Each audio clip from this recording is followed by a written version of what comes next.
Hi everyone and welcome to Bonnie Astrology. Today I'm going to be discussing the astrology of February 2026 and of course what it means for your zodiac sign. This is one of the most significant, if not the most significant months of 2026 as a whole new 36-year cycle is beginning with the Saturn Neptune conjunction in Aries, which is happening on the 20th of February, as well as a whole new series of eclipses kickstarting in the sign of Aquarius on the 17th of February. So a very significant month for us collectively, but also individually. As always, if you enjoy this video, don't forget to give it a thumbs up to let me know that you like it. Subscribe to the channel for regular astrology content from me. And if you want to visit any of my socials or my website, they're all listed in the description box below. If you're a regular to the channel, you might notice that I have a new friend. This is Jupiter, and Jupiter actually comes from the Armagh Planetarium. So if you're ever in Armagh, I suggest giving the planetarium a visit as there are a lot of these really cute little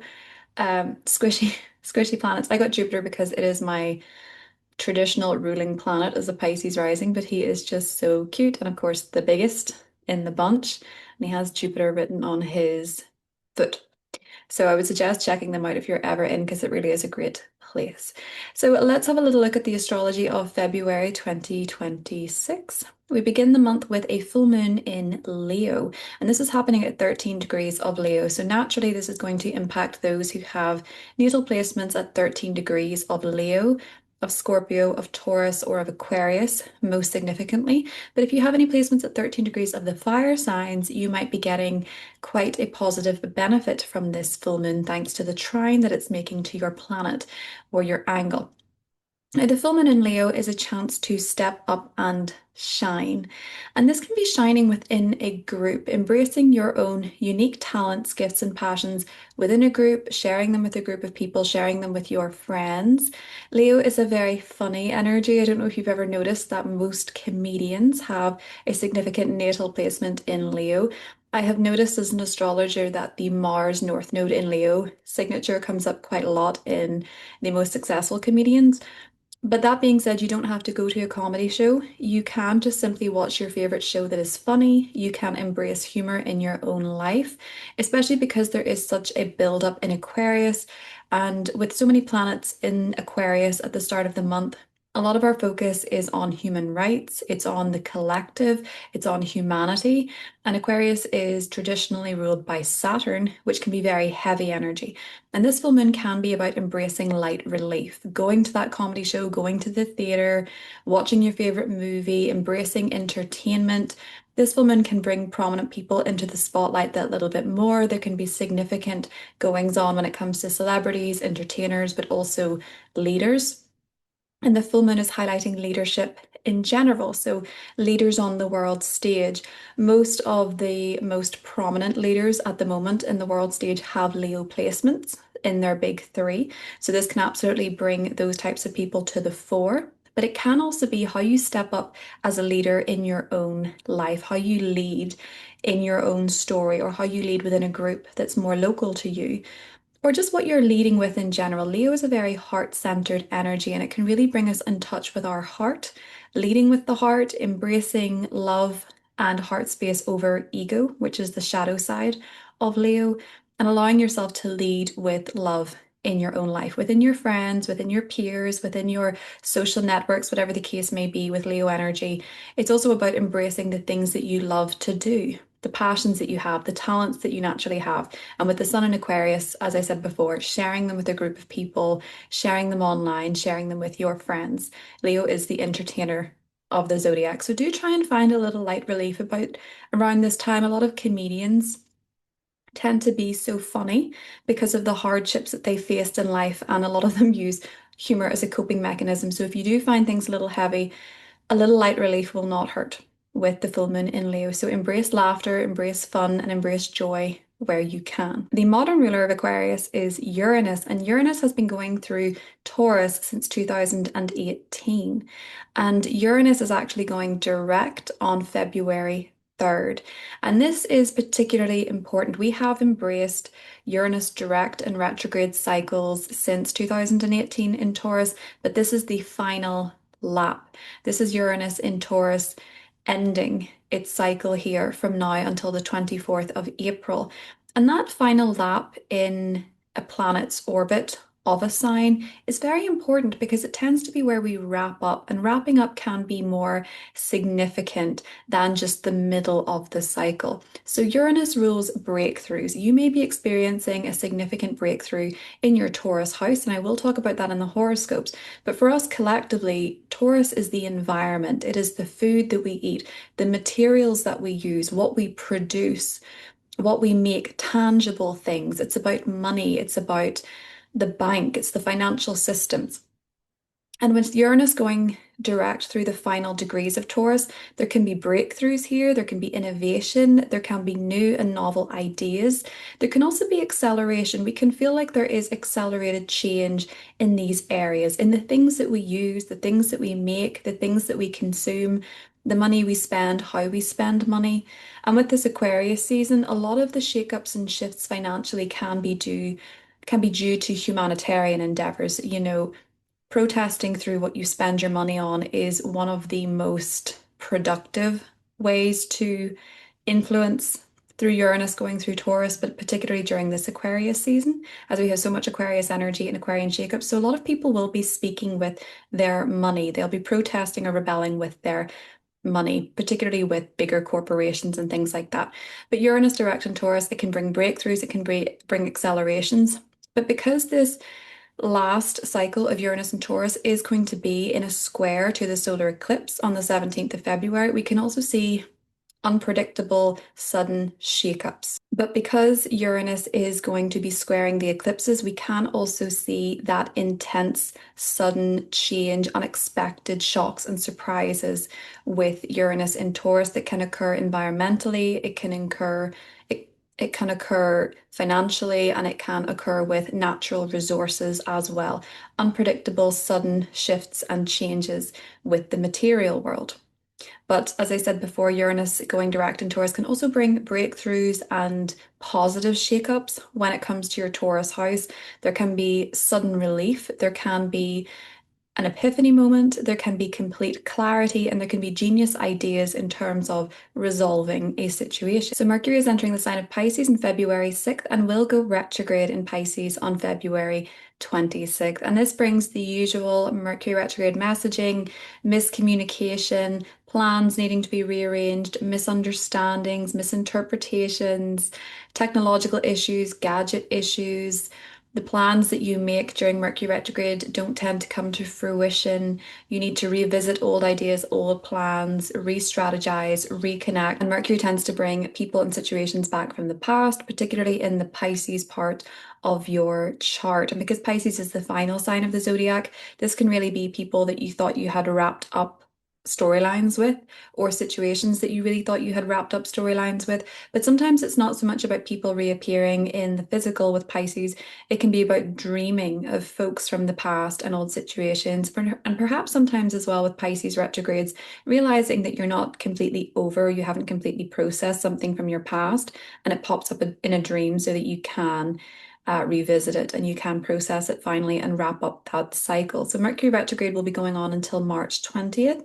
As I said before, the usual rules apply: miscommunication, misunderstandings, and needing to rearrange and retune plans that you make. Now, Saturn enters Aries on the 13th of February and will be there for the next 3.5 years. And Saturn actually gets into its once in every 36-year conjunction to Neptune. Now, this is happening on the 20th of February, this conjunction, but we have been feeling this conjunction building for over a year now. And this is where they meet exactly at 0 degrees of Aries. Now, 0 degrees of Aries, very important for us collectively. It is very monumental in ushering us into a whole new world, a whole new era, a whole new cycle. And this one is very significant in Aries because it is the first sign of the zodiac. And none of us have experienced Neptune in Aries in our lifetimes. So we are experiencing a very new energy. And Saturn and Neptune, when they meet, Neptune dissolves old structures. We see old structures, old boundaries, old foundations crumble. In fact, at the last conjunction of Saturn and Neptune in Capricorn 36 years ago, we saw the fall of the Soviet Union and the Berlin Wall, which was actually a literal manifestation of the crumbling of an old foundation or structure. So we will see old foundations structures, particularly when it comes to Saturn themes, governments, corporations. The foundations that we have as a society are dissolving. They are giving way so that something new can be rebuilt in its place. Saturn is about restructuring, Neptune dissolving, Saturn restructuring. And this is happening in a very critical degree of a cardinal sign, which means that our actions are actually very important and we can absolutely build these new things individually. Our individual contributions are huge. The last time it happened in Capricorn, so it was mostly about shifting control to governments, to people in positions of power, to the 1%, as it were. Aries is more individual, so your unique contributions to building a new world are key. And you may want to consider with this conjunction, not only in your own life, but collectively, what contribution do you want to make to the world? What energy do you want to show up with? And Aries energy is about being a warrior, not a worrier. So while things can seem very anxious, you must remember, especially with Pluto and Aquarius, that you have so much more power than you think, and that your individual contributions go a lot further. Neptune is about intangible things. It's about the things that we can't necessarily see to the naked eye, but we understand their implications. In fact, the last time that Neptune was in Aries, the periodic table of elements was created. And just because you can't see something doesn't mean it doesn't have impact. And your actions in Aries have great impact. So do not discredit yourself in terms of your own efforts and contribution to the world. It is very important to show up with the energy that you want to see in the world and to assist in rebuilding a new one, because that is where we are headed. And with Aries energy, it's about action, it's about being brave, it's about being courageous. And that is exactly what we want to contribute. And remembering that your individual ideas and your individual experience matter. You're part of something greater, but you're still unique and an individual within that greater sphere. So be mindful of your contribution at this time, but particularly, as I say, I will go into what it means for each of the horoscopes. But generally and collectively, this is a whole new era, and we will see old structures crumble and we will see new ones begin to build.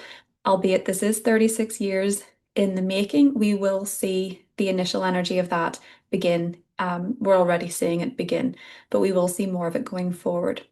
So one of the other main stars of the show in February is the new moon solar eclipse in Aquarius, which is happening on February 17th. Now, this is kickstarting a whole new cycle of eclipses in Aquarius and Leo, which is going on until 2028. The last time we had an eclipse in Aquarius was 2017. So this is kickstarting a whole new cycle, and the North Node will enter Aquarius, the South Node enter Leo in the summertime, 28th of July. But we will be seeing with this eclipse that it is kickstarting that cycle, and everyone will see a new beginning in their Aquarius house.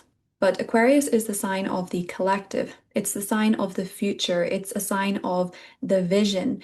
And so, for a lot of us individually, but also on a societal level, particularly because it is coinciding with that Saturn Neptune conjunction, our vision for the future is shifting, is changing, is giving way to something new, especially with Pluto in Aquarius, because this is transforming the collective.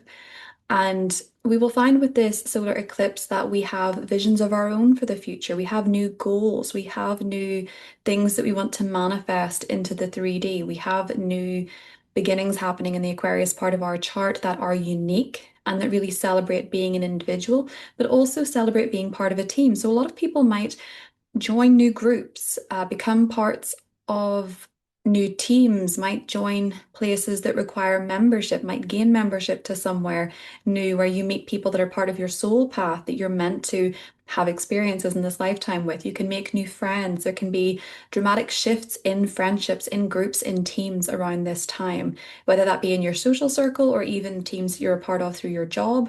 There may be unexpected shifts and changes within these groups, these teams.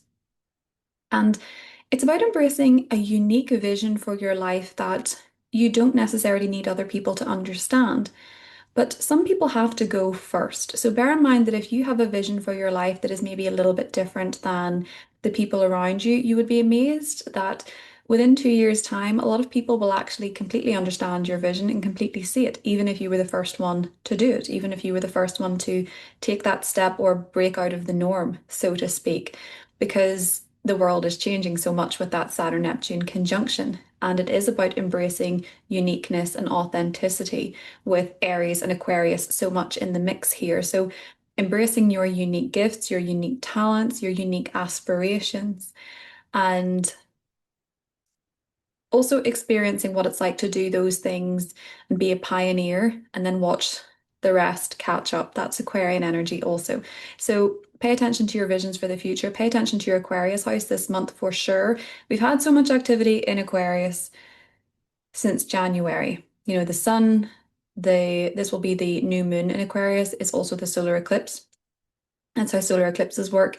We've also had Mercury going through Aquarius, which will still be there until February 6th. We've had Venus going through Aquarius. We've had Mars going through Aquarius. And see, there's so many different shifts and expected and unexpected twists and turns when it comes to Aquarian energy. It can be very shocking. And because that eclipse is going to be in a square to Uranus, there can absolutely be very unexpected things happening in February that you couldn't even imagine. And with the new novel energy of Saturn and Neptune, this is kickstarting a whole new cycle that requires a bit of shakeup in the interim. So you're going to see very wild and crazy and unusual things happen in February. That's Aquarius season generally, but with the eclipses, there's many wild cards in play. So do not expect things to be normal. Do not expect things to just be stable. This will be interesting to observe. There can be a lot going on with leadership. There can be a lot going on with groups, society at large, and there can be some unexpected visions for the future that you may not have seen before. So I'm going to pull a tarot card for this month ahead of February. So I'm going to pull a tarot card for February 2026 and see what is in store for us in the month ahead. Let me know in the comments what you're most excited about, what astrological highlight is standing out most for you in February 2026, and also consider not only what was happening in 2017 for you with that Aquarius eclipse, but also what was happening for you 36 years ago if you were on this planet, what was kickstarting in your life. I was not here, but I'm here for this one. So let's get a tarot card for February 2026. Nine of Cups. This is really cute. This is a wish card. But the Seven of Wands at the bottom, there is a little bit of defensiveness around this. I suppose it's protecting and defending your aspirations, your visions, your wishes. Aquarius is actually the sign associated with wishes. The 11th house in astrology is about manifestation and wish fulfillment. So with this solar eclipse in Aquarius, there can be unexpected twists and turns, yes, but there's also opportunity for manifestation, for wish fulfillment with this Nine of Cups. And as you can see, he's an individual, he's unique, he has his own wishes, he has his own aspirations. And with his arms crossed, you can bet that he is protective over those things. One thing that seems to be doing the rounds in social media is the concept of how when something's going well in your life, as soon as you tell your friends or you tell people in your life that it's going well, things start to unravel. And whatever the meaning behind that is, I know that different people have different theories. This might be a month to perhaps protect something that you are envisioning for yourself, protect something that is manifesting in your life. Um, is this as this the planets shift into Pisces, you know, Mercury's going to go into Pisces in the 6th, the Sun is going into Pisces in the 18th, and Mercury's going retrograde in Pisces in the 26th. Sometimes it can reveal hidden enemies. Now, those aren't always other people. Sometimes those are subconscious self-sabotaging behaviors, and you may associate that with other people, or it can be other people also. So maybe protect your wishes this month, maybe keep some of your long-term plans to yourself, maybe keep some of your goals and aspirations to yourself, and you may see that they manifest a little bit quicker if you do. That is what I have for February 2026. The timestamps are listed below. I hope you have a wonderful month and good luck for the eclipses. I'll talk to you soon. Hi Aries, and welcome to your February horoscope. February is one of the most significant months of 2026, so let's get started. The full moon on the 1st of February is in Leo, and a full moon offers growth, it offers change, it is a manifestation of something, it can also be the release of something. And this is happening in your Leo fifth house. So this can be to do with love. You can be falling in love, you can be releasing love, you can be getting clarity on what you want in love. And there can be a connection to groups of people, teams of people, online spaces. So some of you might be finding love online. There could be someone sliding into your DMs, or you could be on a dating site if you're single. This full moon can also highlight children, your children, pregnancies, conception, birth. So for some of you, maybe you're giving birth and you're announcing it online, or you are finding out that you are pregnant, or you are considering whether this is something that you want in your life. It can also be that there are events going on with your children. Maybe they have the lead in a school play. Maybe they have a lot of activities that you're doing that you're supporting them with. And it can also just generally be creativity. You could be putting your creative talents, your passions onto the internet, online, or you could be sharing them within groups of people. Aries. Now, Uranus is going direct on the 3rd of February in your second house. And this means that we're in the final lap of Uranus in Taurus. Now, this cycle began in 2018, and this is the final lap of Taurus until April 24th. So you can see an acceleration of money matters. You can see shakeups in this area. You can see breakthroughs in this area, Aries. So new ways of making money that you would never have anticipated could be coming online for you. You could be making surprise payments, or you could be coming into unexpected money. You could just be considering your innovative spirit when it comes to making money. There can certainly be some shifts and shakeups, but these can be good things when it comes to your finances. Aries, this can also be about your possessions, what you own. Maybe you are liberating yourself of some material things, because Uranus wants freedom. So if you're feeling bogged down by the material, you might be releasing some material things, or you could be having unexpected interest in second house matters. That can be making money, that can be selling things, that can be creating things physically, like baking, cooking, etc. So between now and April 24th, there can be shakeups and changes in how you make money and what you spend your money on, Aries. Now, one of the biggest events of February 2026 is the Saturn Neptune conjunction, the 20th of February, which, as you can see here, is happening in your first house. This is bringing a 36-year cycle, Aries, of new beginnings when it comes to you. So the first house is about your image, your look, your aesthetic, your physical body, but also your personality and the way that you show up to life. And this can be about dissolving an old way of showing up to life, an old way of being, and rebuilding something that suits more who you are becoming, Aries. So you can be going through a lot of physical changes. You can be changing your style. People could notice in February that you are really changing on an individual level. You're changing your approach to life because maybe the old way of doing things no longer suits you. You feel like you have outgrown your old skin, so to speak. And because the last conjunction happened in your 10th house, you may be, particularly with Saturn entering your sign from February 13th, I think a lot of Aries risings in particular will want to be more front and center in their career.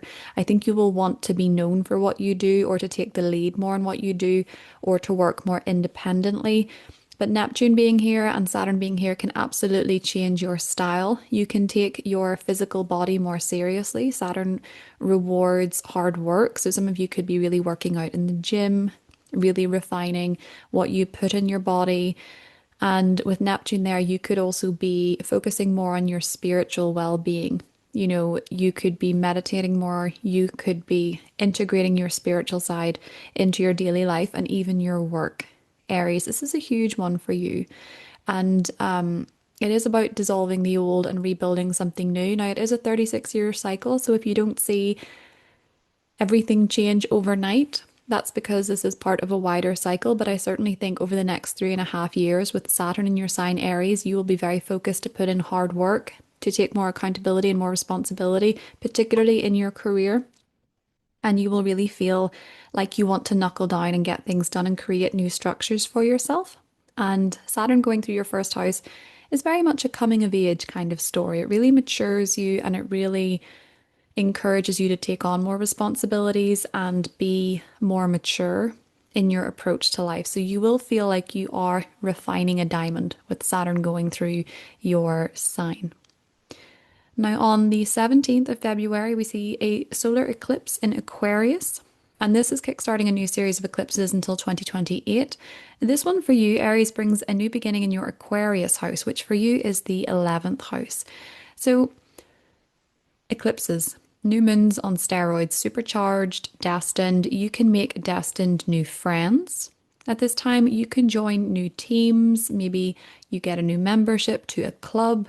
Maybe you join a charity. Maybe you start working for a charity. Maybe you are finding yourself going into new teams, new groups of people, making new friends, networking more, creating more of a social life for yourself for a lot of you.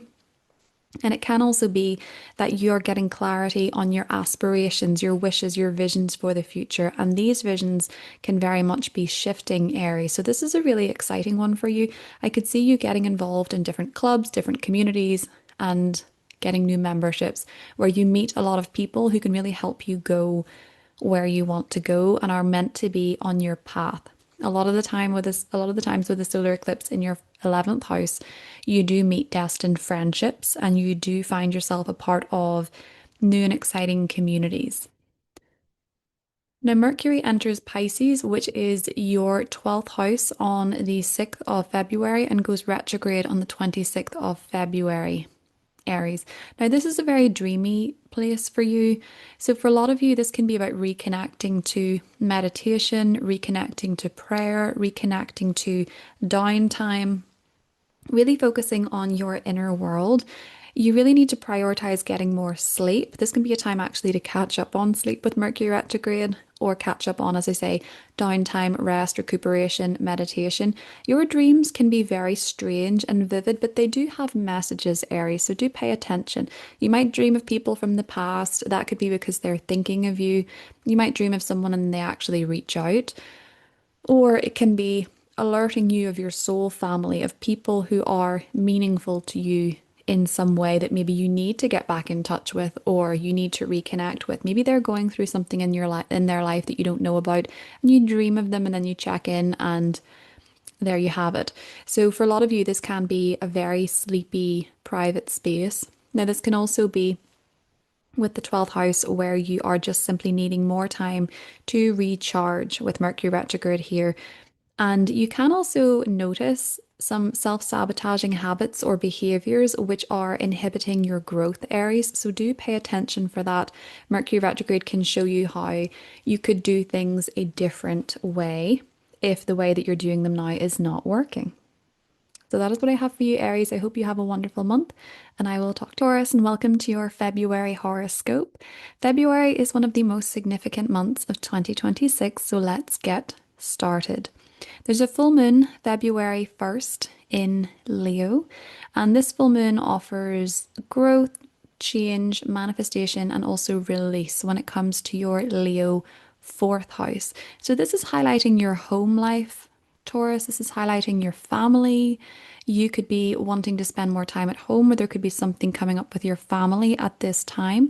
It could be highlighting where you want to live, your living situation, whether you want some change here or something may be manifesting. So there can be a manifestation of the realization of what you want in your home, Taurus, where you want to live, where you want to be living 6 months from now, when there will be a solar eclipse here, who you want to be living with, what type of home that you want, and also what type of relationship that you want from your family. This can be bringing your familial relationships into the spotlight. Emotions can run high with family members, or there can be some sort of event manifesting in your home or family life, Taurus, that you have to show up for. But you can certainly have emotional realizations here, or something may be manifesting physically. So for some of you, it is a move. For some of you, it's a renovation. For some of you, it is buying, selling a house. And for others of you, it is the realization that you want to do these things or you want to make these changes. And it can also be, if you're very happy with your home, that it's to do with family members. Something can come up with a parent, something can come up with your roommate as well. Fourth house rules roommates. So pay attention in the first week of the month for home and family matters to come to the fore, Taurus. Now, Uranus is going direct in your sign on the 3rd of February, and this is really going to affect any Taurus sun moon risings who have 26, 27, 28 degrees of Taurus in their natal chart, or 29 as well of Taurus in the natal chart. So Uranus going direct in your sign February 3rd. This is the final lap of Uranus in your sign. Uranus has been in your sign since 2018 and will be in your sign until April 24th. So you can really feel like life is moving quite quickly, Taurus. This can really speed up your day-to-day experience. You might even notice that you talk quicker, your mind moves quicker. You could have a little bit more anxious energy than usual, Taurus, because Uranus tends to accelerate things. You can see shakeups with how you style yourself, your image can change.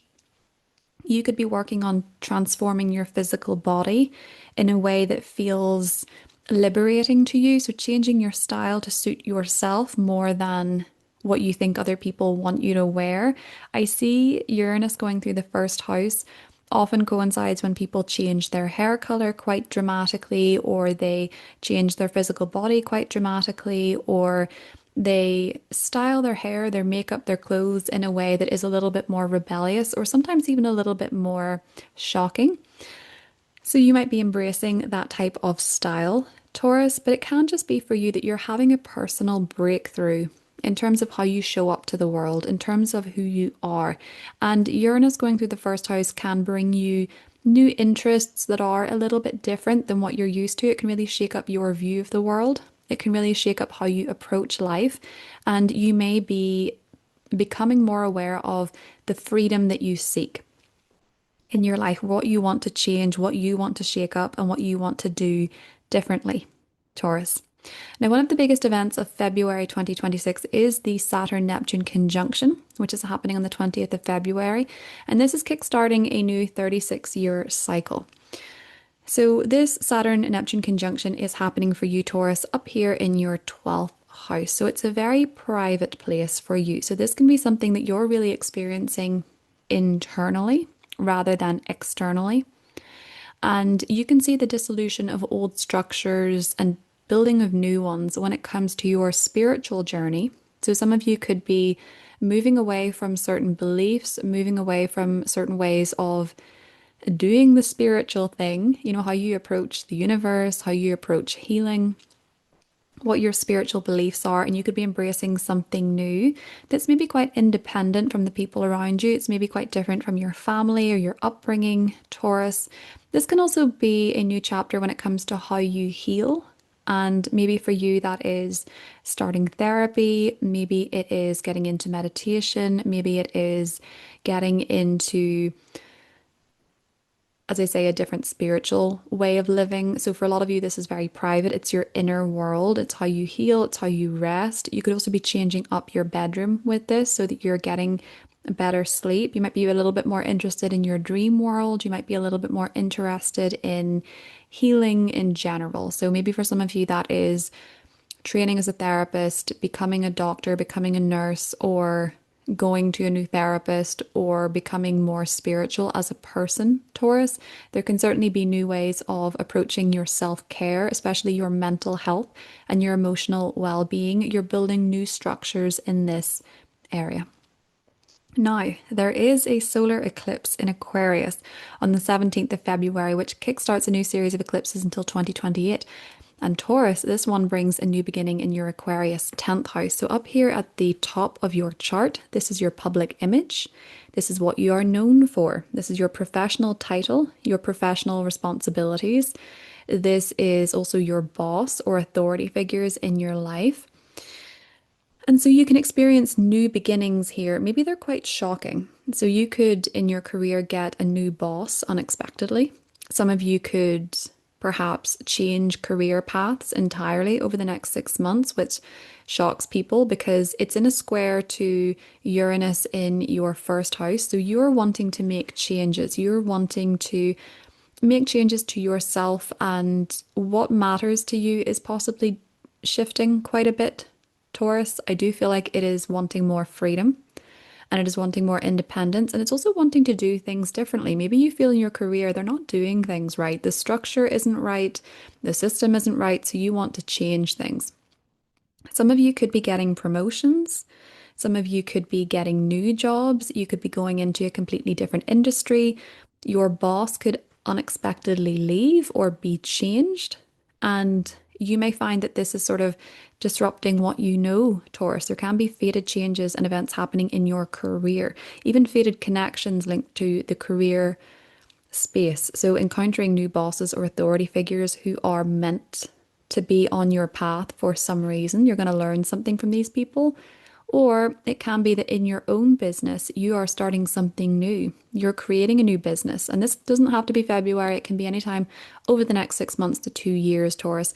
But with Pluto here, you're, especially with Mars here, I think you're trying to embrace fearlessness in your career and doing what feels authentic to you, doing something that maybe challenges you, but feels right on a soul level. So a lot of you could be going through fated changes and experiences in your career.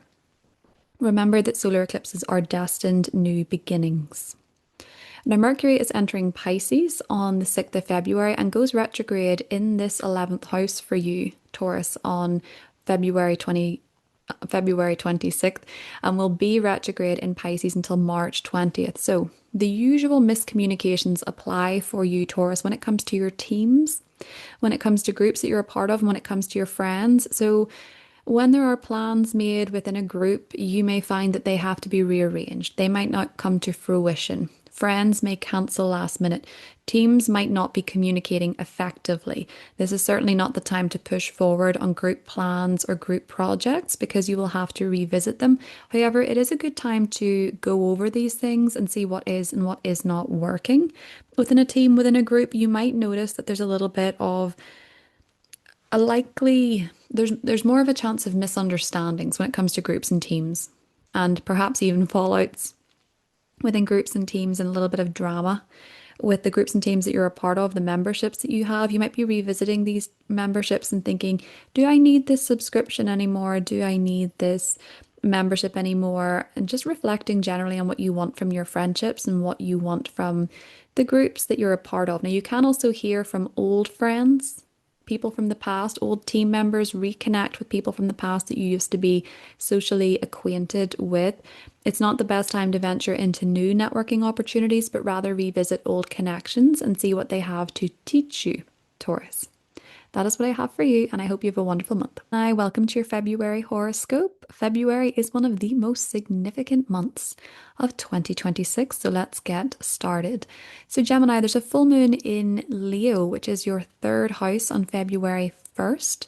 And full moons offer growth, change, manifestation, but also release when it comes to your Leo house. Now, for you, this is the third house, Gemini. So something could be coming up with a car at this time.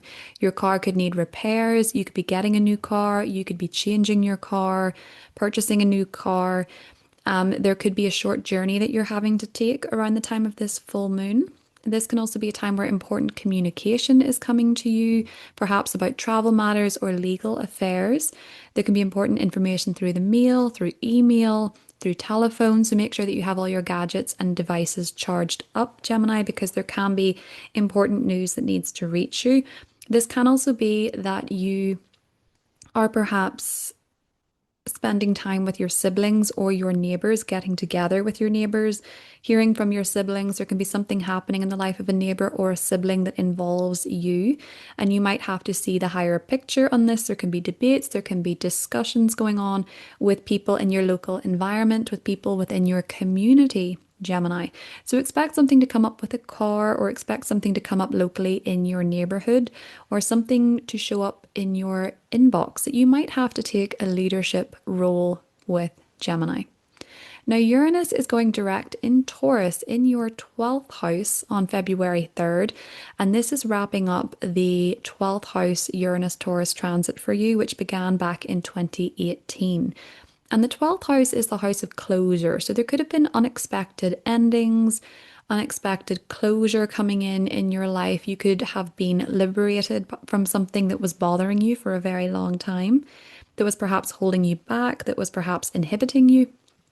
This can also be where things came to an end in your life, Gemini, that you did not expect. There can be changes in your faith, changes in your belief system as Uranus rules Aquarius up here in your ninth house.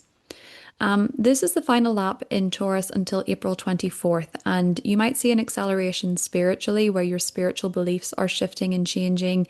There can be liberation, there can be a little bit of rebellion against your spiritual side, but this can also be doing it differently in terms of how you heal, your healing journey, trying something new, trying something different, trying something unique with Uranus here.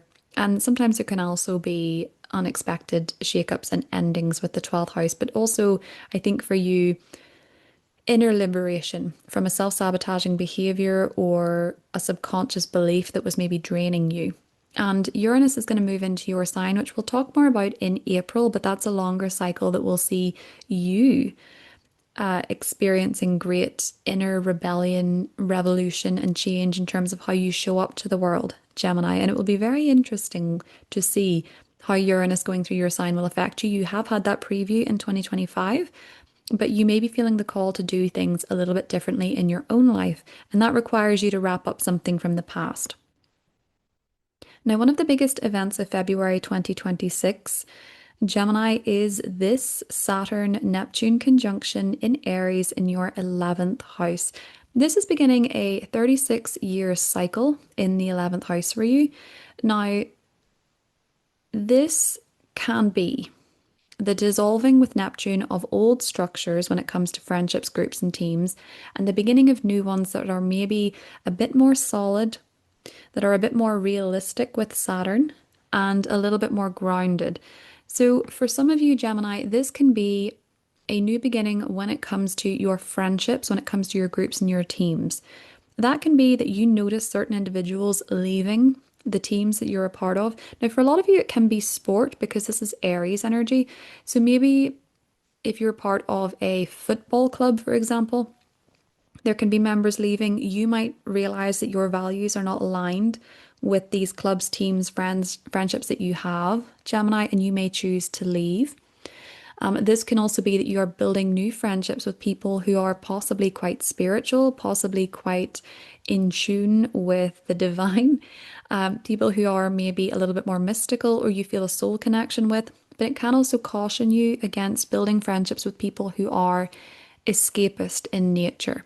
I do think this is kickstarting a new 36-year cycle for you, Gemini, in terms of the groups that you're a part of, teams, memberships, that type of thing, and what it is that you want out of this side of life.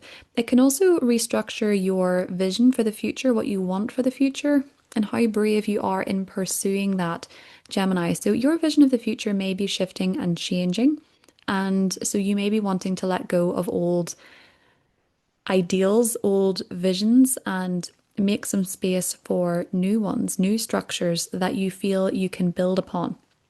Now, this is a 36-year cycle, so it doesn't all have to kickstart in February, Gemini, but you might notice the rumblings of people leaving the picture and new ones entering.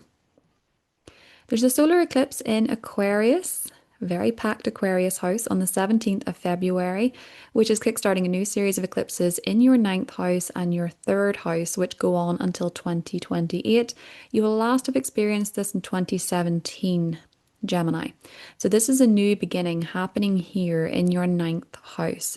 So for some of you, fated travel opportunities, going somewhere you're meant to go, taking that trip that you were meant to take, a vacation that you remember forever, meeting people on your travels that are destined on your path, getting a visa and moving abroad, new legal matters coming to the fore with this eclipse, Gemini, is a potential for some of you as well, but also a shift in terms of what you believe in, your philosophical and your religious beliefs, possibly, Gemini, may shift and change with this ninth house. But I do think for a lot of you, this can absolutely be travel, fated travel opportunities, fated relocations for some of you, and really getting clarity on what it is that you believe in terms of your worldview. Mercury is entering Pisces on the 6th of February and goes retrograde on the 26th of February until the 20th of March. This is not the time, Gemini, to make big career plans or moves within that window. This can bring miscommunication with bosses. This can bring delays in your career. Say you're starting a new job during this time. You may not start a new job during this time. They may have to push it back due to documentation or review or just some sort of error. This can be a time where if you have big career plans, they can be rescheduled or they can need to be rehashed or revisited. Old matters professionally can come to the fore as well, and there can be miscommunication generally with your career and your public image. Not a great time to give public speeches, not a great time to post online in a way that you don't usually. Not a great time to try something new with your career during this window, Gemini. So there can be some mix-ups here, but you might notice even if there are miscommunications, there's a little bit less weight in your 10th house of career with Saturn out of the way. So when it comes to your goals, when it comes to your career, maybe think about what you wanted to do a while ago that you didn't get the chance to do, something that you started but you didn't finish. This may be the time to bring it back up again and finish it. Now, this can be a time where people from the past connected to your career actually re-emerge, and there can be important communications coming back up again that were not finished about your work. That is what I have for you, Gemini. I hope you have a great month, and I'll talk to you soon. And welcome to your February horoscope. February is one of the most significant months of 2026, so let's get started. Cancer, there's a full moon happening in Leo in your second house on February 1st. And full moons offer growth, they offer change, manifestation, and release. And for you, this is in your material house. So this is the money you make, this is the money that you spend. And this can be a time where perhaps you are being paid for something. Maybe you're getting a bonus. Maybe you are spending money on something significant. Maybe you are investing in something.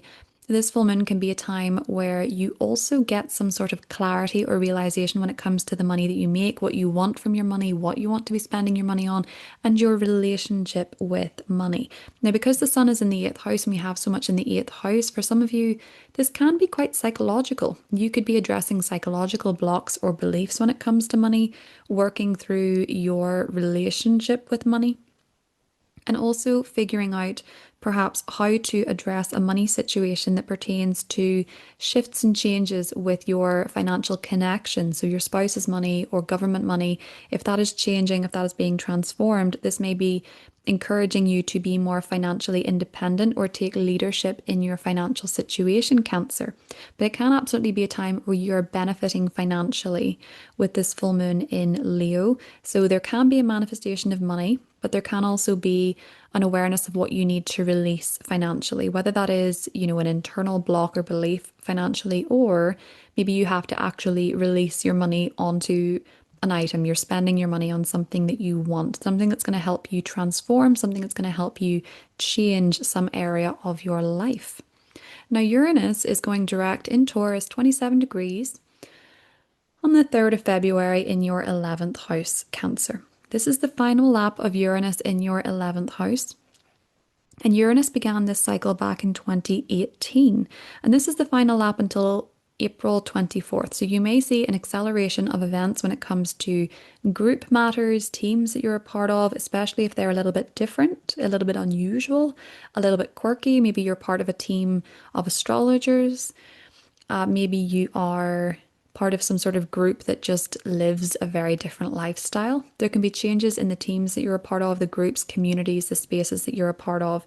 There can be unexpected shakeups here as well, unexpected changes, but there can also be breakthroughs when it comes to a team matter, when it comes to your group matter as well. And you can find yourself, if you haven't already, connecting with people who are a little bit different to you on a friendship level, forming new groups and communities with people who maybe do things a little bit differently, or really shaking up your relationship to social media and online spaces, Cancer. There can also be an unexpected manifestation of something that you want, possibly with Uranus in the final degrees of the 11th house. I often find when a planet does exit a house, it leaves behind some sort of token. So for you, it could be a very quirky friend, it could be becoming part of an unusual group, or it could be an unexpected desire manifesting in your life, or the realization that you want something that is very different to what you wanted before. Now, Cancer, here's the big news for you. There is a Saturn Neptune conjunction happening up here in the 10th house. Now, this is your career zone. This is your public image. It's what you're known for. It is your reputation. It is also your boss, people in positions of authority, or a parent. And this is kickstarting a 36-year cycle. New beginnings in this house are afoot, Cancer.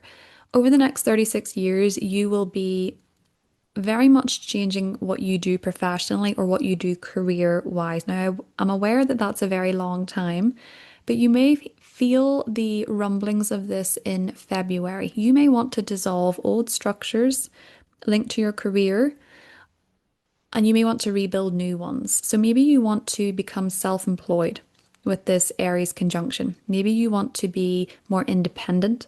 Maybe you want to take a risk. Maybe you want to be more courageous in your career. Maybe you want to be known for who you are on an individual level for the work that you do. Maybe you're changing industries altogether with this conjunction. And I feel for you, it's very independent, it's very pioneering. So for some of you, maybe nothing happens in February except for an idea or a feeling that you want to experience in your career, because Neptune is about the intangible things. Maybe you have an intuitive hit of what this will be, but with this being a worldwide conjunction, Cancer, there's always the possibility that what you are going to do, what you're destined to do, doesn't exist yet. We don't know what it is yet. You know, the world is shifting, the world is changing. So bear in mind that there can be shifts on the horizon for you career-wise that you didn't anticipate. So have a little think about what it is that you want to do professionally, or at least what you want to contribute, what you want to be known for, even if that is just a feeling. You might be considering if you have that feeling now in whatever you're doing professionally, because you'll be quite intuitively guided with this one. Now, with Saturn entering this sector on the 13th, Cancer, there's going to be over the next 3.5 years a lot of hard work. I do see Saturn going through the 10th house often coincides with a time where a person retires or a person actually goes into a position of responsibility or authority. You know, their boss decides to retire and they then have to pick up the gauntlet, like they're the one that the boss wants to replace them. Or they start their own business. That's what I did when Saturn went through my 10th house. I started my own business. It can be a time where you are just more motivated to have a reputation in the world. And I think you're maybe starting off a little bit confused exactly about what that is. But over the next 3.5 years with Saturn here, you're certainly building new foundations for yourself in your 10th house. And maybe it's not career related, maybe it's a goal or a purpose that you have. The 10th house is about purpose. It's not always related to what you're doing for work. So the same applies, Cancer. Now, there is a solar eclipse in Aquarius over here in your 8th house on the 17th of February, and these eclipses are going to go on until 2028. Have a little look back to 2017, what was going on for you, Cancer, back then. It might give you some clues as to what could possibly manifest around this time, but it's, you know, it's thematic, it's not exact. Now, this eclipse happening in your 8th house, there can be new beginnings for you financially. So this can be that your spouse, their money situation is changing. This can be that the money you receive from the government or an organizational body is changing. You could be getting a new mortgage, you could be remortgaging, you could be having to pay taxes on something new. You could also be with the 8th house, be going down a psychological journey where you're addressing old emotional baggage or patterns or past traumas with a solar eclipse in the 8th house. The name of the game with this house is change and transformation. So there's definitely something that you want to change, Cancer, something you want to transform. It is going to be in a square with your 11th house. So this might be challenging your vision for the future. This might be causing you to take a different approach to future plans because of changes that are going on financially, Cancer. Mercury enters Pisces on the 6th of February. And for you, this is the 9th house. So Mercury goes retrograde on the 26th of February to the 20th of March. This is the travel house. So the usual miscommunication and mix-ups apply, Cancer, but for you, it's very much the travel plans. So if you're traveling during this time, things will probably not go smoothly. Make sure you have all the right documents, make sure you've double checked the times. Expect there to be delays at the airport. Planes notoriously get delayed when you travel during Mercury in the ninth house, but when you travel during Mercury retrograde, generally there usually is some sort of delay or misunderstanding or miscommunication. This for you can be to do with airports and to do with air travel for sure, long distance travel. So bear that in mind if you are traveling at this time. Mercury retrograde is also don't shoot the messenger. So if you're feeling frustrated about rearrangements, changes when it comes to your travel plan, just bear in mind the people at the airport are probably not doing this to annoy you.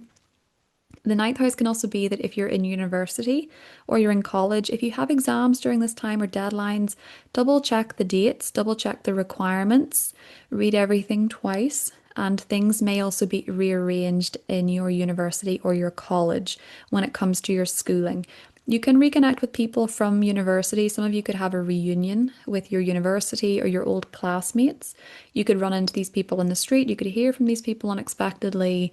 And you can also revisit old travel plans, ideas. It's not a bad time to plan travel, but it's better to wait until Mercury is direct after the 20th of March to make concrete plans, Cancer. That is what I have for you, and I will talk to you soon. Welcome to your horoscope for February 2026. This is one of the most significant months of the year, so let's get started.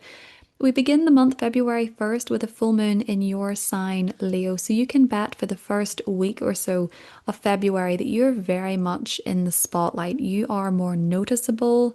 People are taking more notice of you. People might be reaching out to you more, talking to you more, commenting on your looks, on your aesthetic. You may be glowing, you may be shining like the sun. And this could be because you are getting your hair done, you're updating your image, you're getting some new clothes, some new makeup, some new hair products. With Leo energy here, you could be wearing bright, vibrant colors, and it feels like all eyes are on you. And you can also be, as this full moon is opposing all the seventh house energy, you could also be reconnecting with your own personal wants, needs, and desires outside of a relationship. You know, if there's a lot going on in your partner's life or in the life of a close friend, you could sort of be thinking, what about me? What am I needing right now? What do I want right now? Certainly, a lot of other people are taking notice of you, and this can be a more social time, Leo. And you may be trying to balance your own needs with what other people want and need for you at this time. So there can be conflicting plans. Sometimes with this, everything happens on the same day, and you have to choose who you're going to show up for, where you're going to go, but also what you want, Leo. So expect yourself to be more in the spotlight and probably getting a good bit of attention in the first part of February. Now, Uranus is going to go direct in Taurus up here in your 10th house, which is quite exciting, Leo, because this is how you're viewed. This is your reputation, it's your public image, and Leo risings in particular, more than anyone else. I have noticed since 2018, when Uranus entered the 10th house, a lot of you went self employed. A lot of you started your own business. A lot of you also had very profound spiritual awakenings when it comes to your relationship to authority. A lot of you have rebelled against authority, rebelled against the status quo. You've wanted more freedom professionally, wanted to do your own thing. And for some of you, there's also been more shakeups and sudden disruptions when it comes to your career. You know, maybe things could be exceptionally busy and moving super fast, and then they could move super slow. So unexpected developments have affected your career and your public image, Leo, since 2018.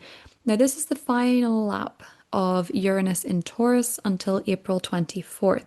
So there can be a lot of unexpected shakeups when it comes to your career, especially because we do have an eclipse this month squaring Uranus.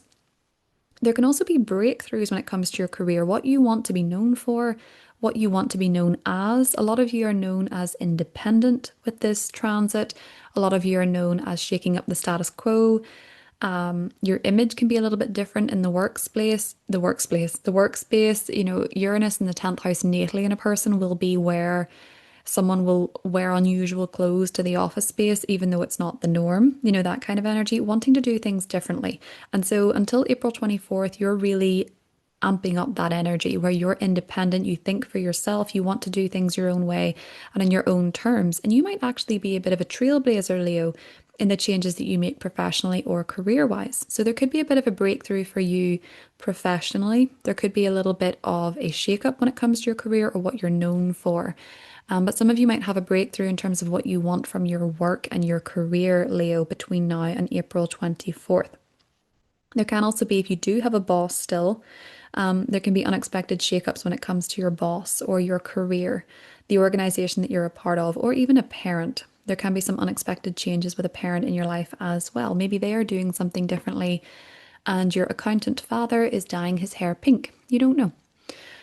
Anything can happen with Uranus. Now, one of the biggest events of February 2026 is the Saturn Neptune conjunction on the 20th of February, which is kickstarting a 36-year cycle for you, Leo. Now, this is happening in your ninth house. Now, I know that a lot of Leos, being ruled by the sun, love their holidays abroad. They love traveling, they love vacations. And you may be wanting to do things differently when it comes to traveling, Leo. Now, Saturn goes into Aries, your ninth house, on the 13th. So Saturn can be rather limiting. So you may decide that you either feel you should travel less, or there can be external experiences and responsibilities that mean you will travel a little bit less over the next 3.5 years. You might limit your travel, maybe because you have responsibilities to a parent or you have responsibilities to your partner or work. But it doesn't mean that you can't travel. It just means that if you've been traveling to a certain place every year, Neptune here might say, actually, I would like to dissolve that pattern and try somewhere new. You know, it can be a change in your ordinary travel experiences, or maybe for some of you, if you've never traveled before, you can completely change your perspective on that and think, actually, I want to go on a sabbatical. I want to go around the world in 30 days or whatever it is. So you're dissolving old structures when it comes to how you travel, where you travel, and building new ones, albeit I think you're more discerning about where you want to go. There can also be shifts happening societally that change your relationship to travel, Leo. But the ninth house is also to do with higher education. So some of you could be, if you already have one degree, if you no longer feel aligned with that world, you could be starting a new degree, getting a new education, and moving away from an old one. It can also be that you are perhaps starting university or college. I mean, over the next 36 years, it's a long time. So you might not notice these differences exactly in February, but you may be going in a new direction when it comes to your education and your career or your travel experiences. But also, Leo, spiritually, you know, the ninth house is your worldview. So if you have always been a part of a certain religion or you've always been a part of a certain church, you might be moving out of that. That church might be dissolving, or that organization or religion might be something that you're moving away from because of spiritual shifts, with Neptune going through the ninth house. So, on to the bigger news of February for you, Leo. There's a solar eclipse in your seventh house of relationships. This eclipse is happening on the 17th of February, and as it is a solar eclipse, especially because it is the first in a new series of eclipses running until 2028, this can bring a new beginning in your relationships.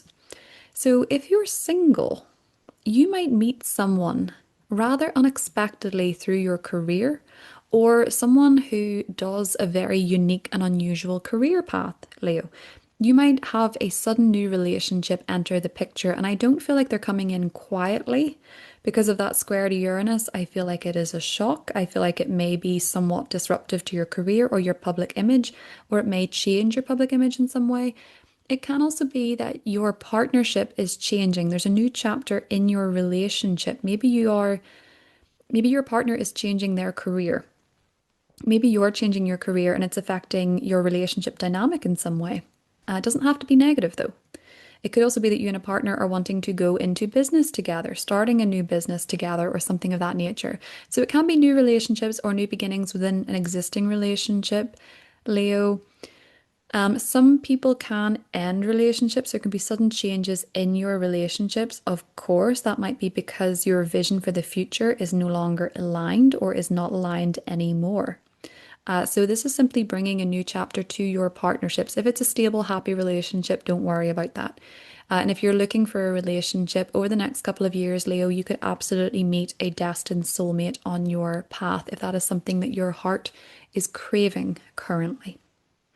Now, Mercury enters Pisces on the 6th of February and goes retrograde in Pisces on the 26th of February until the 30th of March. So, the miscommunications, the mishaps, the misunderstandings are happening in your 8th house. This can be about joint finances. So, you might get a letter to say that you haven't actually paid your taxes to the correct amount, or you could actually get a tax rebate. Leo, because Mercury is going to connect with Venus and the North Node. So some of you could actually be receiving information that benefits you financially. You know, maybe you haven't been getting what you've been owed. But for some of you, maybe it's because you have neglected to pay what you owed. It can also be some changes or revisions when it comes to your mortgage payments, the loans that you have, the debt that you owe. There can be some need to refine this, change this, revisit this, readdress this, or even miscommunication about these financial matters. Not the best time to start anything new financially because you may miss the important details, Leo. So if you were looking for a mortgage or a loan or something like that, or there's communications about an inheritance, I would wait until after the 20th of March to sign anything. And I would also seek a different opinion. And I would also, with Pisces, listen to your intuition because when Mercury goes through Pisces, the facts are just not there. So anything that requires factual information can be quite difficult to navigate, but your intuition will have a better understanding of when to wait. But as an astrologer, I'm saying wait until after the 20th of March. That is what I have for you, Leo, and I will talk to you soon. Virgo, welcome to your February horoscope. Virgo, this is one of the most significant months of 2026, so let's get into it. We begin the month February 1st with a full moon in your 12th house. Now, full moons themselves, they represent growth, change, manifestation, but also release. And there's an emphasis on release, Virgo, because this is happening in the 12th house of endings for you, closure, wrapping up old cycles. So for a lot of you, you could be focusing, Virgo, on the first week of the month on what you want to release. Now, this can be on the inside. You might be doing a guided meditation to get into your subconscious mind to address any limiting self-beliefs or limiting behaviors or self-sabotaging behaviors, especially when it comes to taking leadership, Virgo. This can be where you are addressing any old wounds when it comes to being a leader or where it comes to leading with the heart, when it comes to love, perhaps. But it can also be that you're releasing actual things because this full moon, it's ruled by the sun and you have this packed 6th house. So maybe releasing old work documents, things in your environment that are cluttering up your space. You could be releasing old things. Now, the 12th house can make your dreams more vivid. It can also make you more sleepy. So if you need extra sleep in leopard print pajamas, thanks to this Leo 12th house of yours, go right ahead. It can also be where you are analyzing your dreams with your friends or on the internet and you're getting profound insights, Virgo, into what these are trying to tell you. Now, Uranus is going direct in Taurus at 27 degrees of Taurus up here in your 9th house. So Uranus has been in your 9th house since 2018. It has been shaking up your beliefs of the world, your religious beliefs, your spiritual beliefs, maybe your education, what you've studied. Since 2018, shaken up how you travel or do not travel with the 9th house. And this is the final lap until the 24th of April. So you can see an acceleration of events. There can be a now or never when it comes to taking that trip, that destined adventure. There can be a now or never approach to your education, maybe wanting to study something a little bit different, something alternative. And alternative is relative to your lifestyle. You know, this could be where some of you are studying astrology, or you're studying human rights, or you're wanting to do something that is a little bit different to maybe what your family have studied. You're maybe wanting to shake up your studies and doing something differently. You could be quite rebellious when it comes to formal education, but it could be that you're taking an unexpected trip as well, or you have an unexpected opportunity to study. This can also be that you are meeting mentors on your path Virgo, who are very different or do things differently, or you might be wanting to do things differently as a teacher or a mentor. And just remember, in April, Uranus is going to cross into your 10th house and really shake up your public image and your career, which is very exciting, I think. Now, one of the biggest events of February and of the year actually is the Saturn Neptune conjunction happening over here in your 8th house. And this is bringing a new 36-year cycle. So some of you may have witnessed the last one 36 years ago in Capricorn. But this one is happening in your 8th house. So Neptune is about dissolving old structures. Saturn is about building new ones. And this is the 8th house. So there can be a new beginning for you, Virgo, when it comes to joint resources or assets, maybe through a business partnership, maybe through a romantic partnership, maybe through a marriage. There can be a new beginning for you financially here, where you're committing to rebuilding your financial situation. So this can be dissolving old debt and perhaps beginning a new chapter financially. This can be your financial situation changing because you get married. A lot of you got married with Saturn going through the 7th. It can also be for some of you nothing to do with money and everything to do with your psychological state, addressing old traumas, baggages, fears, phobias with the 8th house. You might want to dissolve an old fear. And I know that that's a strange way to put it, but if you have a fear or an avoidance around intimacy, connections, commitment, you might be wanting to work through those patterns so that you can commit to something new in your life, whether it be a partner, whether it be a career path. You know, you might be addressing old wounds when it comes to your life, Virgo. Neptune's very spiritual, so you could be going through a very profound healing journey over the next 36 years with Neptune and Saturn forming this brand new conjunction. This can certainly change your financial situation as well. Now, bear in mind, it is a 36-year cycle.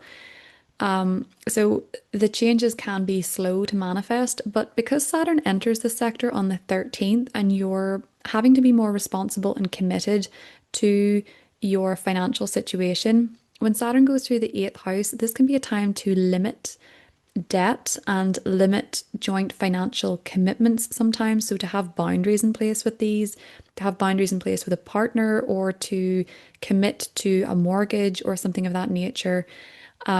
You'll notice over the next 3.5 years, Virgo, that you're very serious about these joint financial assets, but also very serious about your facing your fears and facing your patterns and facing your phobias. So for those of you that have been around for 36 years, or more, you may have had a phobia or a fear over the last 36 years. You're finally going to say, enough is enough. You know, there is no time like the present to face this fear and this phobia because there's something that you want to do. There's something you want to commit to and experience, and it's going to require you to dissolve this old fear or phobia that's been holding you back. You know, it reminds me of if someone wanted to relocate to Australia, but they're terrified of spiders, they then have to go through some sort of healing experience, like exposure therapy with spiders. I don't say that this is spiders necessarily for you, Virgo, but the 8th house is associated with arachnids. So maybe for some of you it is, but it's about facing an old fear to embrace a new chapter in your 8th house. It can be addressing fear of intimacy, to get married as well. That can be one way that this plays out for some of you, but it will be unique and it will be different depending on your chart. Now, there is a solar eclipse happening here in the 6th house, Virgo, on the 17th of February, and a solar eclipse begins a six-month cycle of new beginnings when it comes to your work. But this is part of a longer storyline of a series of eclipses in Aquarius and Leo until 2028. So a solar eclipse in the 6th house, this can manifest in so many different ways. But for a lot of you, especially because within the next 6 months, Uranus is going to move into your 10th house of your professional life, and the North Node will be in the 6th house. A lot of you could be going in new directions when it comes to your work or how you work, how you approach work. Virgo. Some of you, this will be a new job.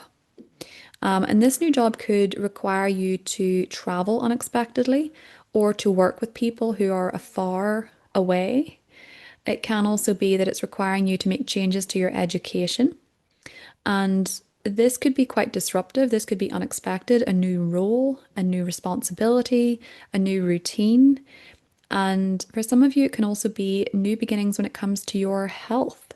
You could find that you are approaching your health and wellness totally differently over the next 6 months. You might start a new diet. And I remember when I had eclipses in my sixth house and 12th house back in 2017, I went vegan. I'm not vegan anymore, but I went vegan at the time. And I got very into different sports and fitness. And I think I changed gyms multiple times. So you can find that you change your gym, you can change your diet, you can change your exercise routine, you can change the sports that you're into. You want to experience new things here with the North Node in Aquarius, Virgo, so bear in mind that you might be more interested in health and fitness generally over the next 6 months. Now, Mercury is going to go retrograde in your seventh house on the 26th of February. Mercury enters Pisces on the 6th, goes retrograde on the 26th. Miscommunications and misunderstandings with your partner, with your closest relationships. And it doesn't have to be a romantic partner, it could be a business partner. It can also just be the people that you're closest to in your life. There can be misunderstandings. You can misinterpret things. Your intuition can be a little bit more of a reliable tool than the facts at this time, truthfully, Virgo, because when Mercury is retrograde in Pisces, the truth is stranger than fiction. So you may have miscommunications with a partner, with a close relationship, and it may be something that you need to have patience with. With Mercury retrograde, the usual misunderstandings, mishaps apply. You can also dream of exes. You can also hear from people from the past. I do think for a lot of you, Virgo, though, it's more likely that if you want to reconnect with someone from the past, because Mercury is your ruler and it's in the seventh, if you want to reconnect with someone or meet up with someone again or revisit an old issue, you probably have to navigate it yourself. You probably have to instigate it. So if there's someone you want to reach out to from the past, not necessarily just a romantic interest, it can be any close relationship in your life. This is a great time to do it because Pisces is about forgiveness. So you may forgive someone and you might want to revisit some kind of connection, or you might want to ask for forgiveness. But you can find that if you're making plans with people between the 26th of February and the 20th of March, they can fall through, or there can be miscommunication, timing issues, etc. That is what I have for you, Virgo, and I will talk to you soon. Hi Libra, and welcome to your February horoscope. Libra, February is one of the most significant months of 2026, so let's get started. There's a full moon on February 1st, and it's happening in Leo. And for you, Libra, Leo represents your friendships, the teams that you're a part of, the role you have within a group, the memberships that you're a part of, and your vision for the future. And so with the full moon here, this offers growth in this area, making new friends, networking, socializing. It can also bring change to a team or a group or a friendship. And it can be the release of one of these things. So maybe you're leaving a group, or someone is leaving the team, or you are moving away from a friendship. Maybe even for some of you, a friendship is transitioning to romantic with the sun in the fifth house at this time. Or you and a friend are working on something creative, or you and a friend are going double dating, or something like that. But it can also bring manifestation. So maybe something is manifesting for you, Libra, that you have wished for. The 11th house is the house of wishes. It could be love, it could be pregnancy, it could be birth, it could be something creative, it could be a talent, it could be a hobby that you're really enjoying, and perhaps it's something that you're sharing with groups of people. Now, Uranus is going direct in Taurus in your 8th house on February 3rd. And this is going to be the final lap of Uranus in Taurus until April 24th, where Uranus moves into Gemini, and you will never experience, well, you may if you live to a ripe old age, you likely won't experience Uranus going through the 8th house. Actually, who am I to say? Uranus will not be going into Taurus for a very long time, but 84 years. So you may or may not experience this again. But Uranus going through the 8th house brings transformation, and this has been going on since 2018. So Uranus likes to do things differently. So you may have approached debt differently. Your joint financial relationships may have had unexpected changes. That can be through divorce, that can be through changes in the government, your setup with the government financially, if that applies. It can be shocks and changes with inheritances, joint financial assets, that type of thing. It can also be with the eighth house psychological, so unusual ways or surprising ways of dealing with emotional baggage or past traumas, doing it a little bit differently. But it can certainly have shaken up your material realm, Libra, with Uranus going through the eighth house. And as Uranus is now accelerating out of the eighth house, you may find that you are wanting to quickly release yourself or quickly liberate yourself from debt or a joint financial asset that you don't want to be a part of anymore. And it can also be a breakthrough when it comes to something psychological. Now, one of the biggest events of 2026 generally that is happening in February for you, Libra, is this Saturn Neptune conjunction in your seventh house. Now, the Saturn Neptune conjunction, it happens once every 36 years. So you may not have experienced one before. You might have experienced it once, you might have experienced it twice or more, but it only happens once every 36 years. And for you this time, it is happening in your seventh house of relationships. So, quite an exciting time to be a single Libra rising, I would think. You may notice that this conjunction, especially with Saturn being in Aries from the 13th of February for 3.5 years, you might notice that a significant partnership comes on the scene. You know, over the next 36 years, it's a long time for sure, and it will depend on your unique natal birth chart. But over the next 36 years, you could see yourself getting married. You could see yourself moving in with a partner, meeting fated partners. For some of you, it could be divorce. For some of you, it could be, well, significant shifts in the structures of your relationship life is how this will go. So if you're single, you could meet a soulmate. Neptune going through the seventh house can bring in a destined soulmate. It is a very romantic planet. Be mindful, sometimes it can bring rose-tinted glasses and even delusions when it comes to partnerships. But with Saturn being there for the first 3.5 years of the Neptune in Aries transit and forming this conjunction, you may be a little bit more realistic than you would be otherwise. This can bring a new destined marriage partner, a new destined relationship. For those of you that are single, Saturn tends to bring relationships for the long haul. So you may encounter people that do want to commit to you. You may also, depending on your age, if you haven't been through your Saturn return, you can also experience karmic relationships as well. But again, it depends so much on how it's interacting with your chart. If your descendant is Aries at 0 degrees, this is very significant for you, and something is very likely to happen in February when it comes to your relationship world. If you're in a relationship that is not working, Neptune tends to dissolve things and Saturn tends to rebuild. So you may restructure what you want from partnerships and relationships going forward, or even begin a new one. So this is definitely bringing a new chapter for you relationship-wise, Libra. If it doesn't manifest as a physical event just yet or a person, this is absolutely shifting your ideals on what you want from relationships. What would be ideal for you in connections? What would be ideal for you in business or marriage partnerships? Now, there is a little bit more of a romantic and relationship focus for Libras this month because we do also have a solar eclipse happening in your fifth house of love on the 17th of February. But love can come in many forms.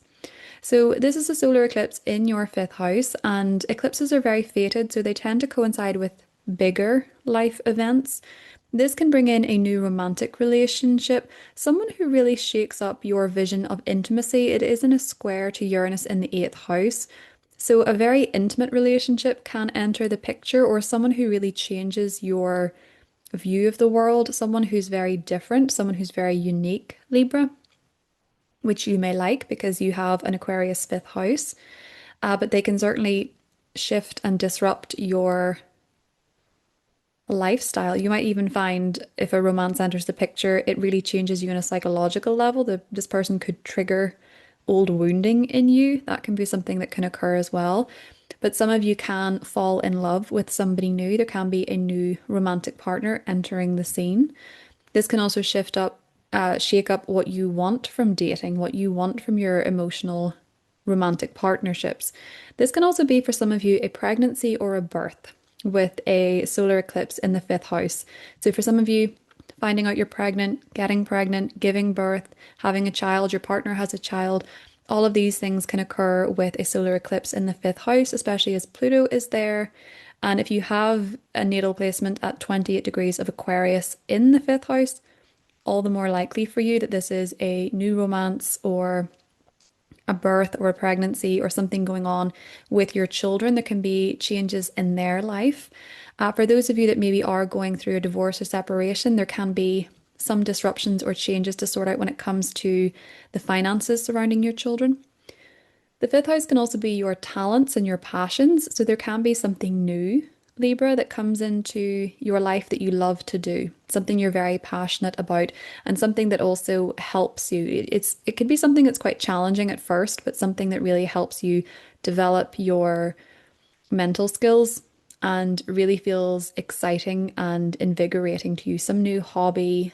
With Aquarius, it could be to do with gadgets or inventions or something like that. Libra. Now, Mercury enters Pisces, which for you is your sixth house. Mercury enters Pisces on the 6th of February, goes retrograde on the 26th of February until the 20th of March. So, Mercury, misunderstandings when in retrograde, miscommunications. This is to do with your work, Libra, your day job, with your colleagues. You may reconnect with people that you've worked with before. You might have to reach out on issues surrounding the past when it comes to your work. You can send the email to the wrong person. You can make mistakes in your job. It's more likely, give yourself a break. It happens. This can also be revisiting what you want to do in your daily routines, how you want to take care of your health.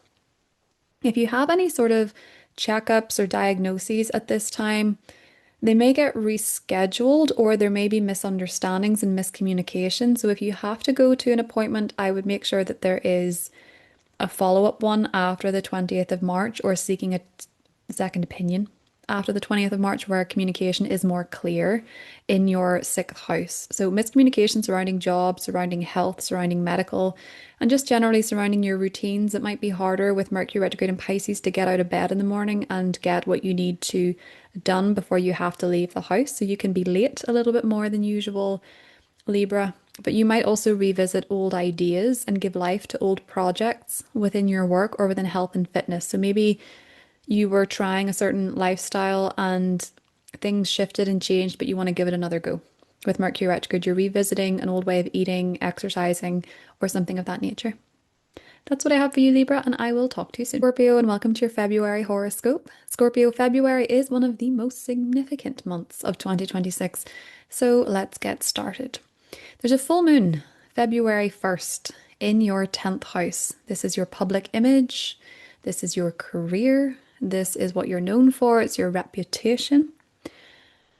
And it's also to do with authority figures in your life, a parent, a boss, and just your general career path or your purpose.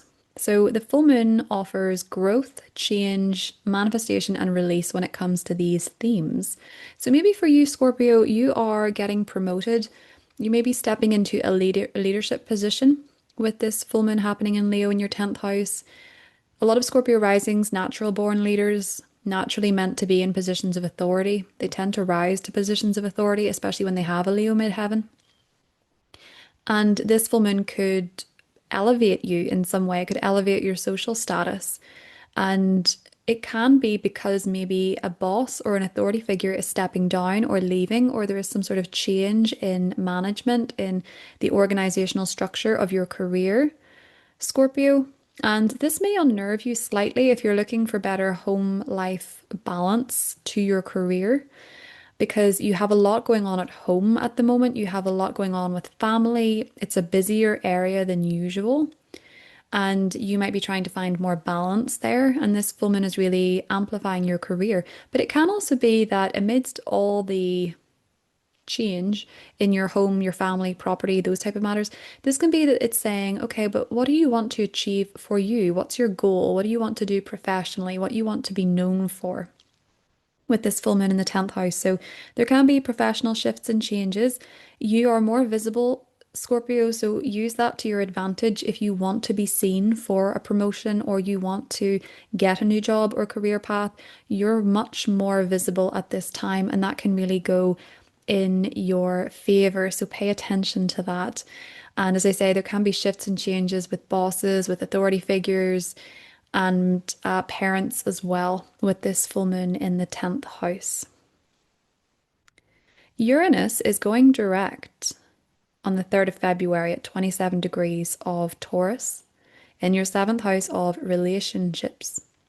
So Uranus has been in Taurus in your sector of partnerships and relationships since 2018. This is the final lap until April 24th. So if something is destined to change within an existing relationship, it will. Uranus tends to shake things up. So if you're in a relationship that has become stagnant, stuck, you've been in a rut for a while, Uranus may liberate you from that relationship. And I noticed when Uranus was going over the last degrees of Taurus last year, a lot of Scorpio risings in the public eye, like Katy Perry or Nicole Kidman, went through significant relationship transformations. And that might be something that applies to you. But if you're in a happy relationship, that is not going to be the case, Scorpio. So don't get freaked out by that if things are fine. It may be, though, that in the relationship that you're in, things have to change. They have to be done differently for whatever reason. There can be disruptions happening in your partnership's life that are affecting you both when it comes to your living situation or your home and family. Now, this can also be the unexpected acceleration of a relationship. It could be one of those situations where you meet someone new and you get married within 6 months. Uranus tends to accelerate things, so it can accelerate a beginning, or it can accelerate an ending, or it can accelerate the development of an existing relationship. But it may just simply be that when it comes to how you relate to other people, you're doing things differently. You're wanting to approach them from a different perspective. You're wanting to give people more space, or you're expecting more space from other people. And this applies generally to your relationship, Scorpio. It doesn't even have to be romantic. It can be in business, it can be a close friendship, or it can be how you work with clients as well with the 7th house. So expect relationships to be a little bit unpredictable between now and April. Now, one of the bigger events of February 2026, but also generally 2026, is that Saturn Neptune conjunction happening in Aries on the 20th of February, which is kickstarting a new 36-year cycle of new beginnings. And for you, that's when it comes to your 6th house, which is health and your wellness routines, how you live on a day-to-day basis, what you're eating, how you're exercising, the sport that you do, the self-care that you have, but also the work that you do and the colleagues that you have, the employees that you employ are also covered in this sector. So expect new beginnings here. I noticed last year when Neptune moved into Aries almost immediately, because Neptune is the planet of hypnosis. I noticed almost immediately that Scorpio risings that I knew wanted to give up smoking, and some of them sought out hypnotherapy to do this, or meditation, or Neptune rules our vices. So a lot of Scorpio risings suddenly thought, I'm not going to smoke anymore, I'm not going to drink anymore, I'm going to approach health completely differently. Saturn committing to taking care of one's physical health, wanting to have more discipline, more responsibility when it comes to how one takes care of oneself. So that might be applying to a lot of you Scorpio risings. Now, Saturn being here can also be the commitment that you have to your work and your job. Saturn enters this sector on the 13th of February and will be there for 3.5 years. Things can feel mundane sometimes with your job. There can be periods away from your job with Saturn. Sometimes it can be harder to get a new job if you're looking for one. Sometimes it can coincide with, as I say, periods out of work. But with Saturn and Neptune connecting in such an unusual way in this house, Scorpio, I think a lot of you are changing what you want from your job, what you want from work more generally.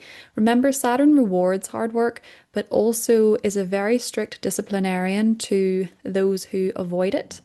So when it comes to your health and when it comes to your day job or your routines and your responsibilities, You have a tough taskmaster here, and Saturn will expect more from you.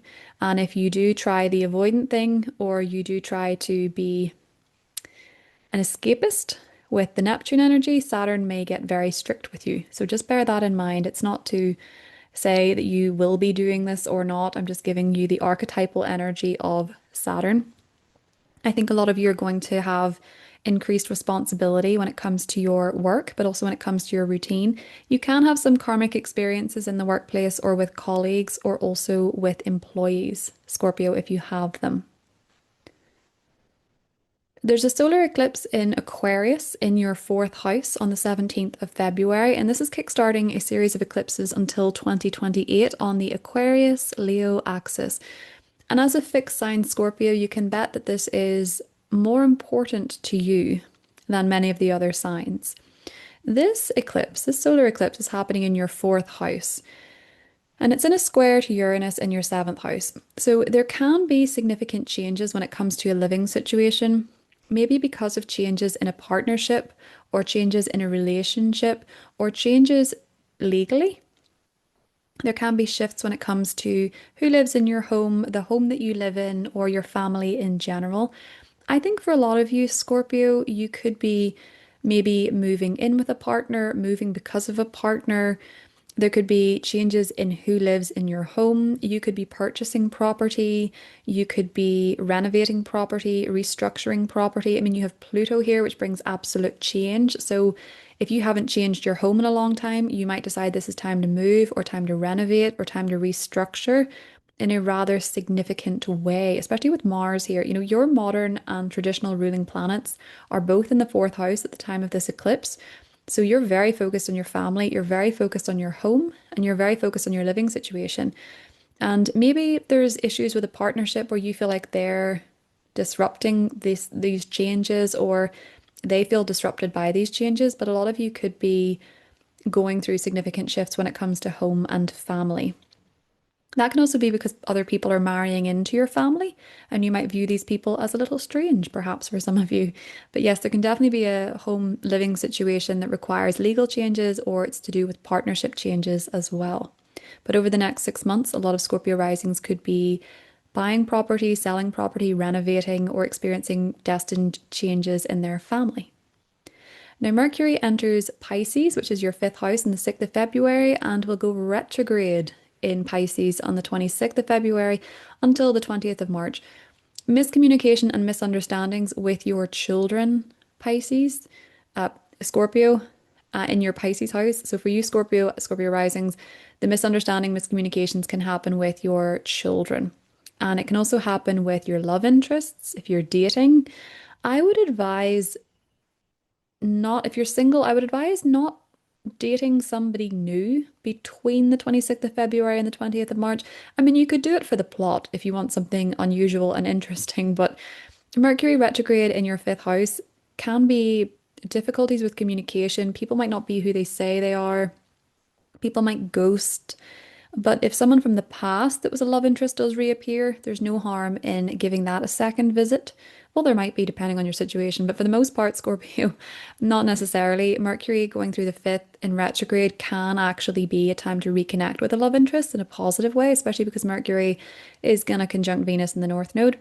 So you could give an old romance a second chance, but it doesn't have to be an ex. It can actually just be someone that you had a crush on, but you lost touch and they're back in your life, if you know what I mean. The fifth house is more about casual dating or romantic interests, but there can certainly be miscommunication when it comes to plans of dating. Also, miscommunication when it comes to making plans with your children, misunderstandings with your children. And creatively speaking, if you worked on something before, Scorpio, that you didn't get to finish, great time to bring it back up and give it new life, especially with Venus there, very creative, and Venus is exalted. So I would say for you, Scorpio, giving an old creative project new life, remixing it, rehashing it, rewriting it could be very beneficial to you. And also maybe reconnecting with past romances, or if you haven't seen your nieces and nephews in a while, or you haven't seen your adult children in a while, good time to reconnect with these people. that is what I have for you, Scorpio, and I will talk to you soon. Sagittarius, welcome to your February horoscope. Sagittarius, February is one of the most significant months of 2026, so let's get started.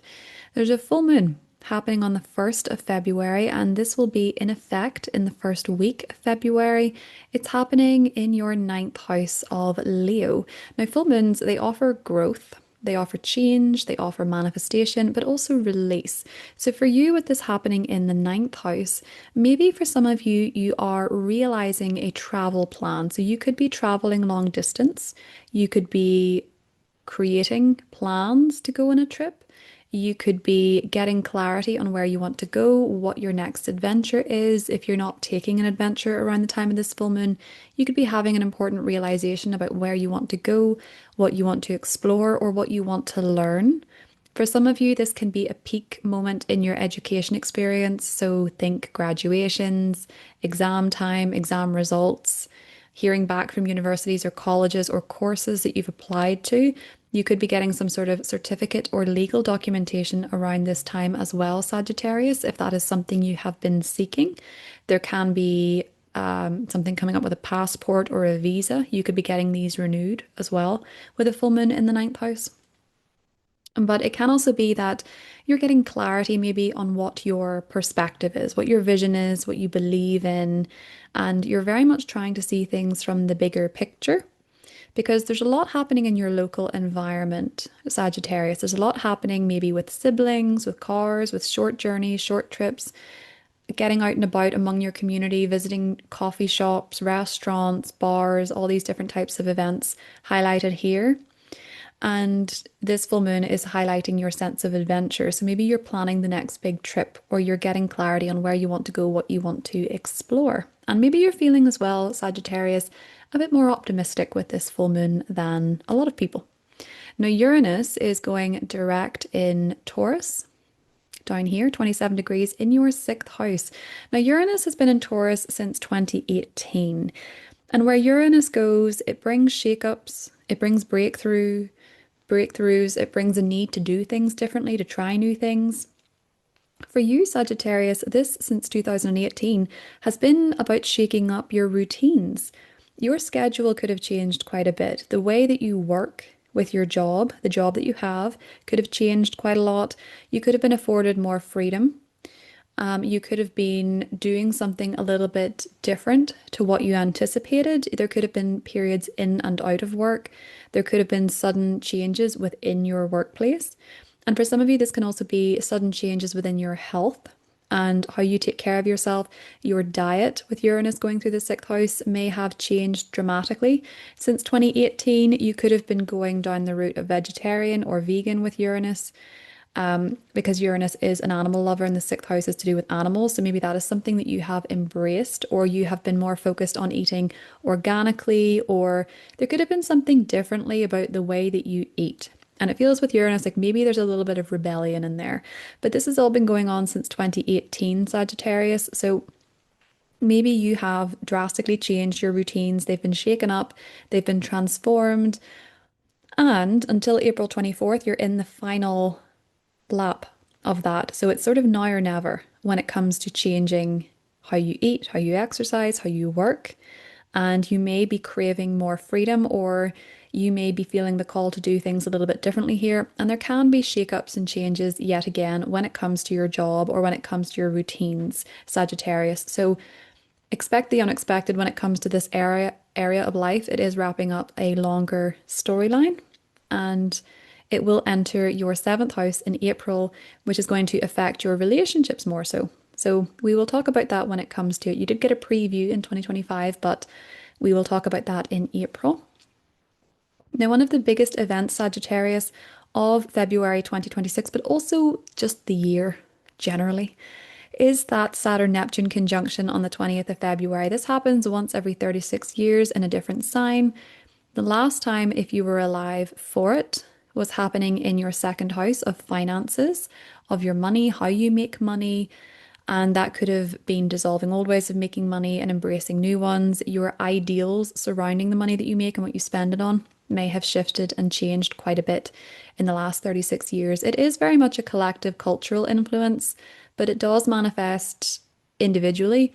And for you, Sagittarius, this is happening in your fifth house. So we're seeing new beginnings when it comes to fifth house matters. So this is love affairs. It's also children in your life. And it's also your passions and your hobbies, the things that you do for fun and the risks that you take. So for some of you, this could absolutely be Sagittarius risings about a new chapter in your romantic life. This can be dissolving an old type that you had and maybe looking for something a little bit different. Your ideal surrounding what dating and romance looks like to you if you're single is shifting and changing. Saturn is going through your fifth house from the 13th of February for 3.5 years. And Saturn going through the fifth house can be where you take love a little bit more seriously. So you might be more discerning and maybe even limiting when it comes to your dating options. You might be looking for something more serious. It can also bring about age gap relationships. So you could find that you're attracted to someone that's maybe Saturn rules 7 year cycles. So someone who's 7 years older than you, someone who's 7 years younger than you, or something of that nature. It doesn't have to be, but it can sometimes be where you have a more serious approach to romance. So you might gravitate towards people that are older than you. But it's all relative. This can just be a new chapter for you in your love life in general, Sagittarius, where you're more attracted to serious connections.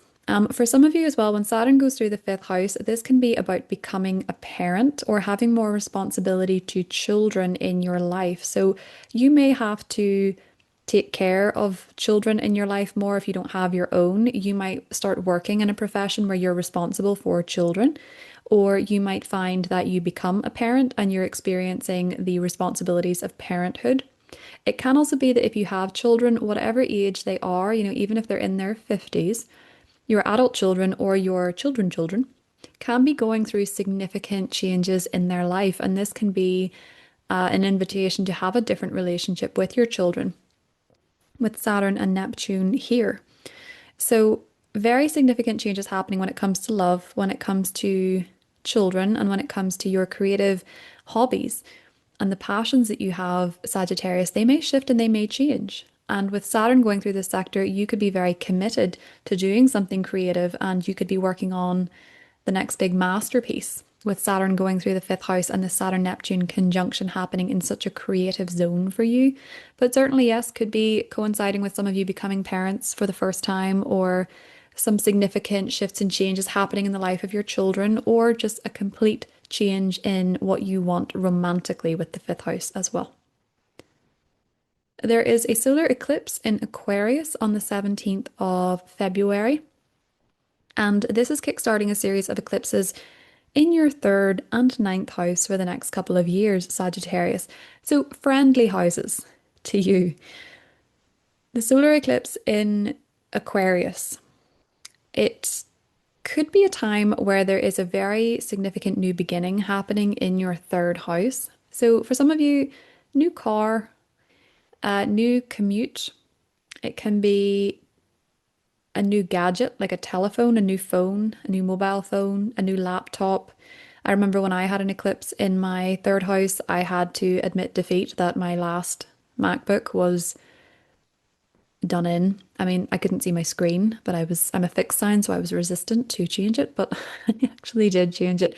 When I had an eclipse in the third house, I got a new one, which is the one I'm working on right now, and it's just definitely been much easier to navigate with a screen. So you could find with this eclipse that you're getting a new laptop, a new phone, especially if you are someone who hasn't changed these things in quite a while. And with this eclipse being in a square to Uranus in the sixth house, you're really thinking in terms of what could be less disruptive to my daily routines. So if you're having trouble with your car, maybe you're thinking right now is the time to change, or it could be maybe I'm going to start walking to work or cycling to work, or something that makes your commute easier through your vehicle and something that makes your day-to-day experience easier. You could be getting a new laptop for work. You could be getting a new phone for work. Some of you could also be with this eclipse experiencing a new beginning when it comes to your siblings. There can be fated events happening in their lives, Sagittarius. Something can be going on with a sibling of yours or even a neighbor. You could be getting new neighbors, and if you do, they are for some reason fated on your path. And that might sound obscure to some of you, but trust me, with having eclipses in the third house before, people that move into your neighborhood or the new neighbors that you get can be very important. And they can be lifelong friends, and they can be, especially for you because it's Aquarius, they can help shift your perspective on the world or be like-minded. It can also be, though, with this square to Uranus, that there is something disruptive happening in your neighborhood at this time.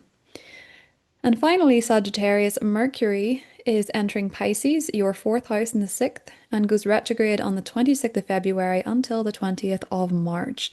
Miscommunication with your family, misunderstandings with your parents, with your siblings, with your roommates, miscommunication surrounding family events, reconnecting with family you haven't seen in a while, reconnecting with family where there's been a bit of an estrangement, maybe hearing from someone in your family that you haven't spoken to in a long time, revisiting family plans from the past. I would say if you have to have work done, Sagittarius, on your home, please don't contract anybody new between the 26th of February and the 20th of March.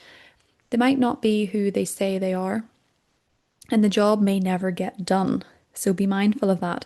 But if you are fixing things within the home and you have someone tried and trusted that you've used before, by all means, this can be a great time to rethink what you want to do in your home and finally finish an outstanding project on your home as well. But there can definitely be strange happenings around the home. Your dreams can be very odd for you, Sagittarius, with Mercury here in Pisces and retrograde. And there can even be some supernatural stuff going on in your home for some of you with Mercury retrograde and Pisces here.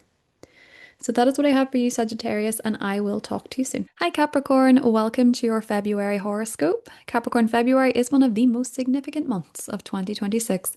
So let's see what it means for you. So Capricorn, we begin the month, February 1st, with a full moon in Leo.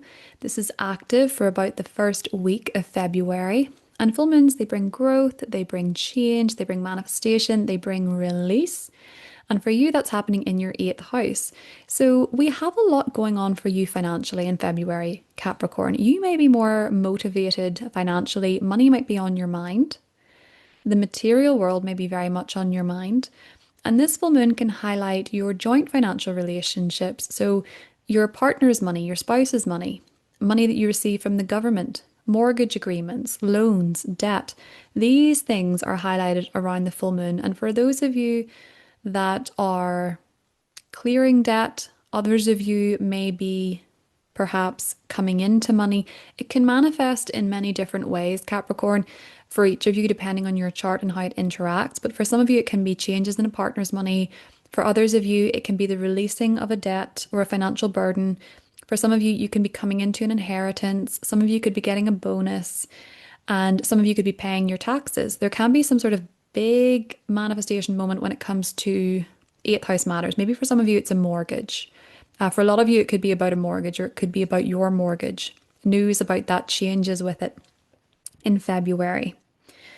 It can also be, though, with the eighth house that you're doing some shadow work, especially if it is around how you show up as a leader, how you take charge, and how you are seen and how you are visible.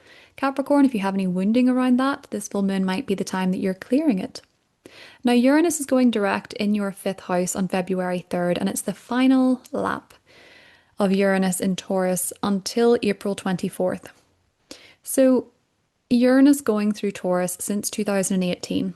You've had changes, maybe unexpected changes when it comes to children. So, for some of you, unexpected pregnancies. For others of you with Uranus here, you may have decided you want to avoid that altogether with Uranus because Uranus wants freedom. But you may have had unexpected nieces or nephews enter the picture. You may have become a step parent when you never expected that to happen. There could have been a lot of shifts and changes in your children's life, unexpected developments in the life of your children, whether they are 5 or 50. There could have been unexpected changes, accelerations, even breakthroughs when it comes to children. And so with Uranus going over the final degrees of Taurus, maybe for some of you, those changes are yet to occur. Some of you may find out that you're pregnant. Some of you may have unexpected developments happen in the life of a child. Doesn't have to be bad, by the way. They could meet someone and unexpectedly get engaged.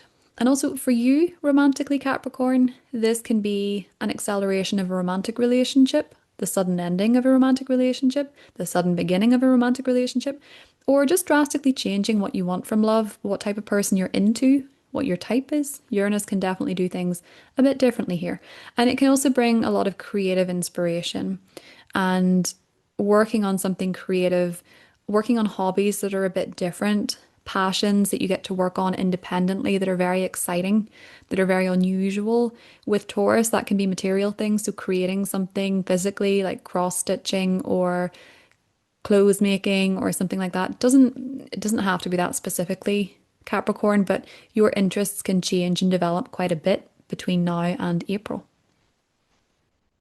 One of the biggest events of February 2026, but actually just 2026 in general, is that Saturn Neptune conjunction on the 20th of February. Now, this is loud for you, Capricorn, because you are ruled by Saturn.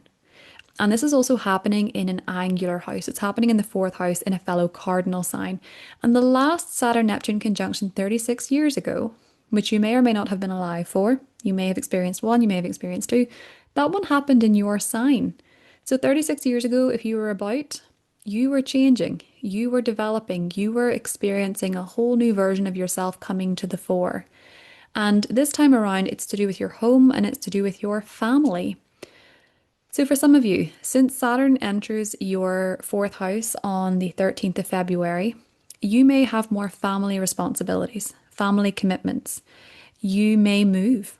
You may purchase a property, especially because we have that full moon in the eighth house and eclipses beginning on your financial axis.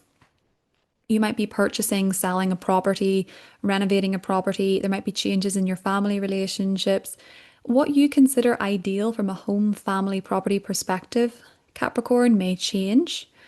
With this configuration, you may also want to dissolve old patterns and structures when it comes to home and family and develop new ones. So you might be doing some spiritual work, Capricorn, when it comes to your ancestry, healing ancestral trauma, dissolving old patterns that have continued through your bloodline.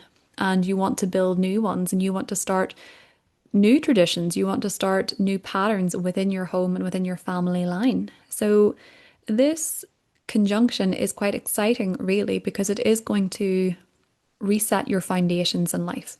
And I could see a lot of you being more proactive when it comes to your home and being more proactive when it comes to dissolving and rebuilding matters with your family or with property, Capricorn. But because Saturn is your ruling planet, you're very engaged in this. You're very much wanting to lay new foundations with home and family, and you're wanting to take this very seriously.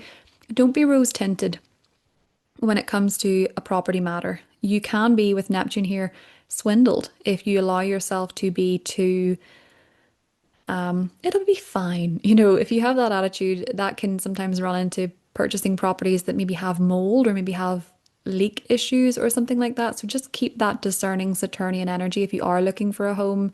Have people help you buy a home, have like a second opinion or something like that. Make sure that you're taking it very seriously with Saturn. Saturn rewards being serious. And with Neptune here, you have to be careful about being too rose tinted or getting deceived. So just be mindful of that. It is a good time to consider what would be ideal for you when it comes to your home and family structures. Now, there's a solar eclipse happening on the 17th of February, which is kickstarting a whole new series of eclipses until 2028. This one is happening in the second house, and it's the first of the series. So this is bringing a new beginning for you financially. So for you, Capricorn, you may have a new avenue of revenue coming in for you. So a new source of income. That could be because you're changing job. That could be because you're changing career path. That could be because you have something you're putting online with Aquarius, making money through the internet. Pluto is here, so it's really transforming the way that you make money. And that can be something entirely different to how you're making money now. But eclipses in the second house, they do tend to open doors that you don't necessarily see coming. And it's likely something that's quite fated on your path.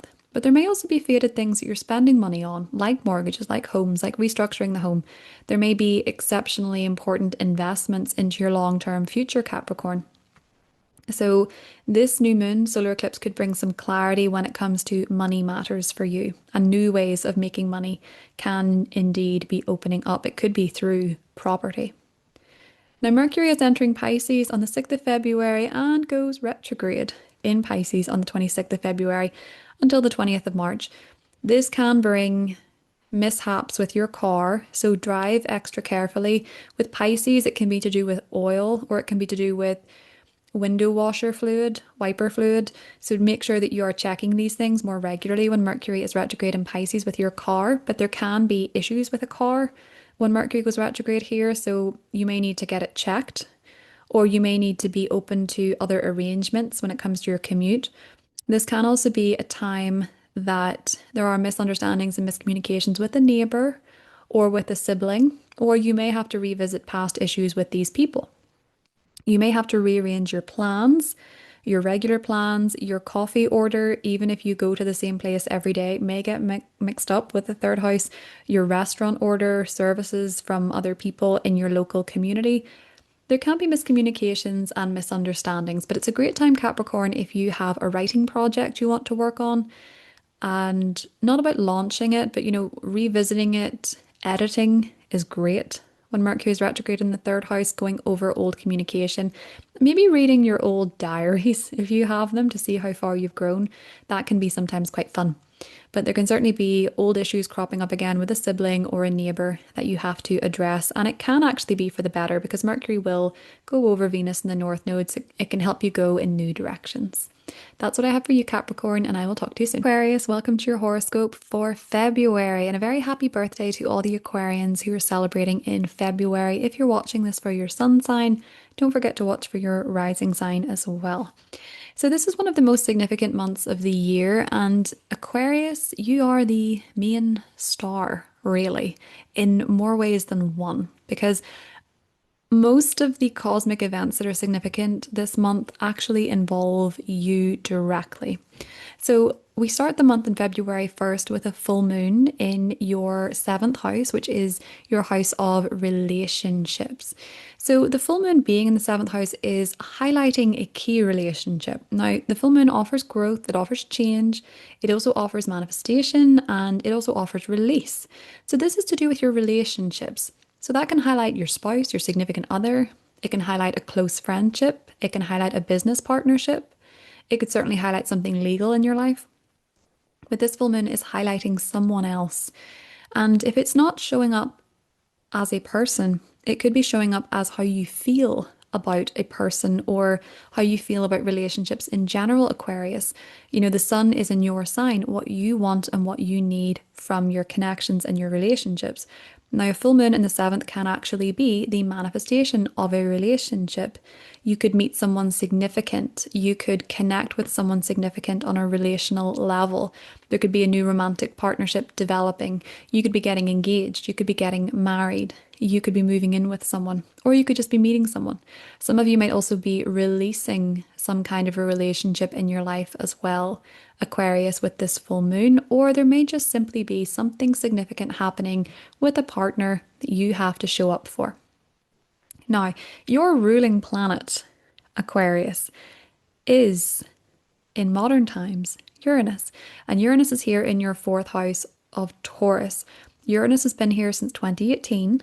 And you know Uranus energy well, it shakes things up. There's breakthroughs, there's sudden disruptions. Things can be kind of crazy. And for you, since 2018, you may have had unexpected changes when it comes to where you live, unexpectedly having to move, to relocate, to renovate. There could have been changes in who you lived with. There can be unusual setups with where you're living, why you're living there, changes in the home, changes in the family. Your family could have been going through shocking or surprising events or been doing things a little bit differently, Aquarius, if you haven't noticed. You may also have chosen a rather unusual way of decorating. But Uranus is wrapping up its time here. Until April 24th, Uranus is going over the final degrees. So there can be there can be sorry, it's been a long day. There can be acceleration when it comes to a moving matter, moving home, renovating the home, changing the home, who's living in the home, your family.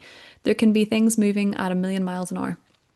There can be shakeups with your family, unexpected events, unexpected developments, but there can also be breakthroughs when it comes to your home or living situation as well, Aquarius. And you're very focused here in your home and family with Uranus being your ruler in the fourth house. So home is where the heart is for you. And you might notice between now and April 24th that this is certainly an area of your life which could feel a little unsteady at times, maybe exciting at others, and could offer some sort of innovative solutions or breakthroughs to problems that you've been experiencing in your fourth house.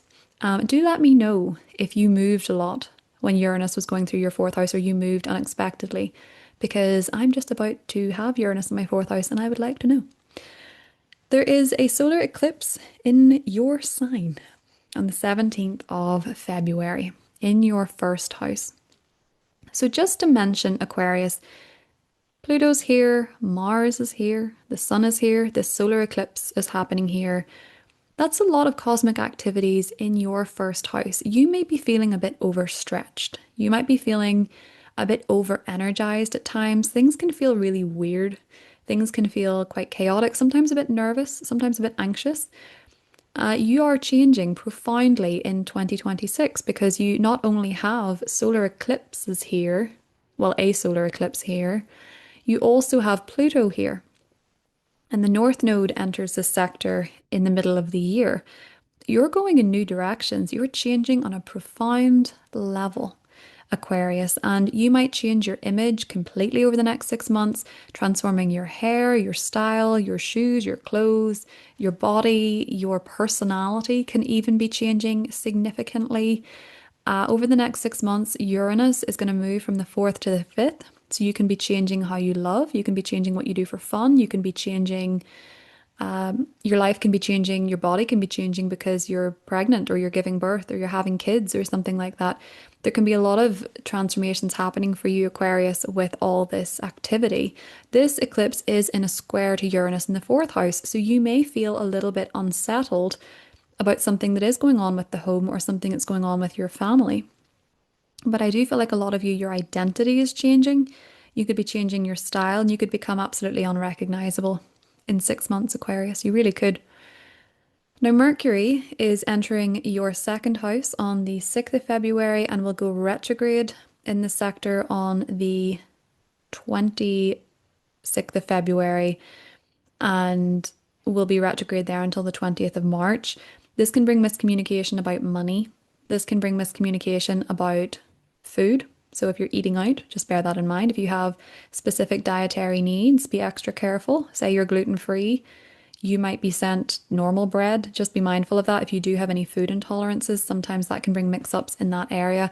Even misreading label, ordering something the wrong way. But there can be miscommunications about money. Between the 26th of February and 20th of March, don't make any purchases that you can't reverse. Don't invest into anything long term because you might not have the full picture. You might not have the details or you might miss the details, Aquarius. So one of the biggest events of this year, Aquarius, is the Saturn Neptune conjunction in Aries, which is here in your third house. This is happening on the 20th of February and it's kickstarting a 36-year cycle. So 36 years ago, we had it up here in your 12th house and now we have it in your third. So this is a new beginning for sure. It's happening at 0 of Aries. So for some of you, new car, you could find with Neptune here, you're having to release a vehicle because there's something wrong with the oil or the engine or it's just not, it's not functioning. You may actually have, it might actually be one of those situations where a car has to be scrapped altogether or be written off altogether. And you may need to get a new one that is practical with Saturn here. You might find sometimes with Saturn going through the third house and Saturn enters the third house in the 13th, it can coincide with periods of not having a car or not being able to travel as freely as you would like. Sometimes, not always, and it's relative to your chart. But this could be kickstarting a new beginning when it comes to having a vehicle, how you get about, how you commute, your daily travel. It can also be that there's a new beginning when it comes to your sibling. You may actually have a sibling in your life, Aquarius, who's becoming more spiritual with Neptune, or you and a sibling are doing more spiritual things together. Your relationship with a sibling could be changing. The old ways of connecting could be dissolving and new ways could be taking form. with this conjunction. Because Saturn is your traditional ruling planet and it's going through the third house, you will be more committed to siblings, maybe more committed to your local community. You might join the neighborhood watch, for example, or you might establish new regular haunts in your community, finding a coffee shop that you want to go to every day. It can also be that if it's not being more involved in your neighborhood or your community or with your neighbors or with your siblings, it can also be aunts and uncles. Sometimes there can be challenging lessons with these people when Saturn goes through this sector, so watch for that. Maybe you have a sibling going through some difficulties with Saturn going through the third house, and you need to establish healthy boundaries with this one as well, Aquarius. This can also be a wonderful time if you are creative to begin a writing project, maybe a social media project, maybe a communications project. And you may have to commit to short journeys on a regular basis because they are going to teach you a lot. Your local community could absolutely teach you a lot, Aquarius. That's what I have for you, and I'll talk to you soon. Hi Pisces, welcome to your February horoscope. February is one of the most significant months of 2026, so let's get started for you, Pisces. So to kickstart the month on February 1st, we have a full moon in Leo, and full moons offer growth, they offer change, manifestation, and release. And for you, this is happening in your 6th house. So this full moon may bring changes in your routines. There can be a lot going on at work. There can be changes happening in the workplace, maybe with leadership, with Leo energy here. There can be a need for you to take a leadership position in your job, or there could be some sort of manifestation in your job if you've been working on a project. This can also be to do with your health. You may be very focused on your health and routines and what you need to do to manifest the best health that you have, self-care, taking care of yourself. Your routines at the gym, you could be joining a new gym, changing gym. You could be getting a personal trainer. You could be changing your diet or what you eat on a regular basis. And you could be realizing some sort of health goal or getting some sort of checkup, appointment, or even diagnosis with a full moon in the 6th house, Pisces. Now, Uranus is going direct in Taurus at 27 degrees of Taurus on February 3rd, which means we're in the final lap of Uranus going through Taurus, and this cycle began back in 2018, and it will be in Taurus until April 24th. So you could see an acceleration of events happening with third house matters. So how has this sector changed for you since 2018? Well, changes, shake-ups when it comes to your neighborhood. Maybe you've moved neighborhoods a couple of times. Maybe you have got new neighbors who are a little bit different, a little bit unusual, a little bit quirky.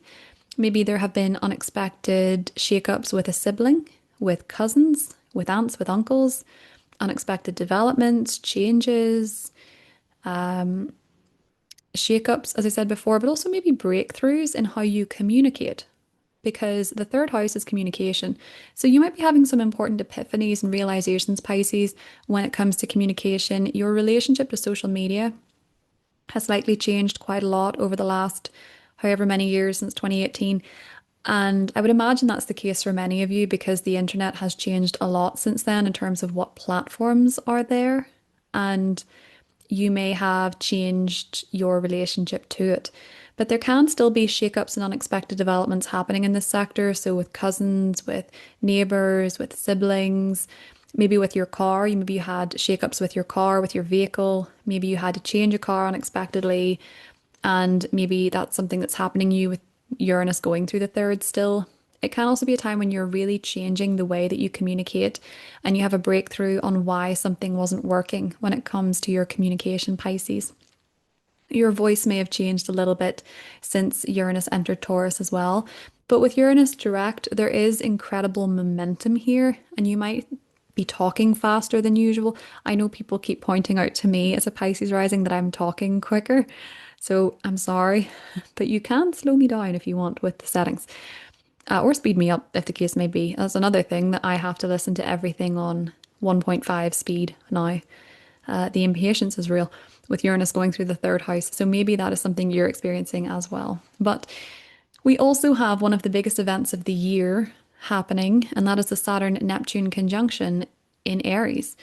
This happens once every 36 years. I was not around for the last one. I hadn't been born yet. So let me know how you experienced it in the 11th house, Pisces. It's to do with friendships, groups, teams. There can be a lot of karmic lessons have come up there. With this happening in the second house, Pisces, this is for your financial axis. This is happening in the second house of the money that you make and the money that you spend. So Neptune is your modern ruling planet, so you're very engaged with this. How you make money as an individual is likely to shift and change. You might be over the next 36 years, bear in mind, but you could notice on an intuitive level how this is playing out in February. The way you make money might change, especially individually and independently, because this is Aries. You might dissolve an old way of making money and begin a new one. You might make money through your unique talents and gifts. You might make money doing something creative. You might make money doing something that only you can do for whatever reason. You know, you could be a pioneer in a certain way of making money, or there could be a new way of making money opens up and you're one of the first on to it. That can be an Aries second house energy. So, say people started becoming influencers back in 2011 or so.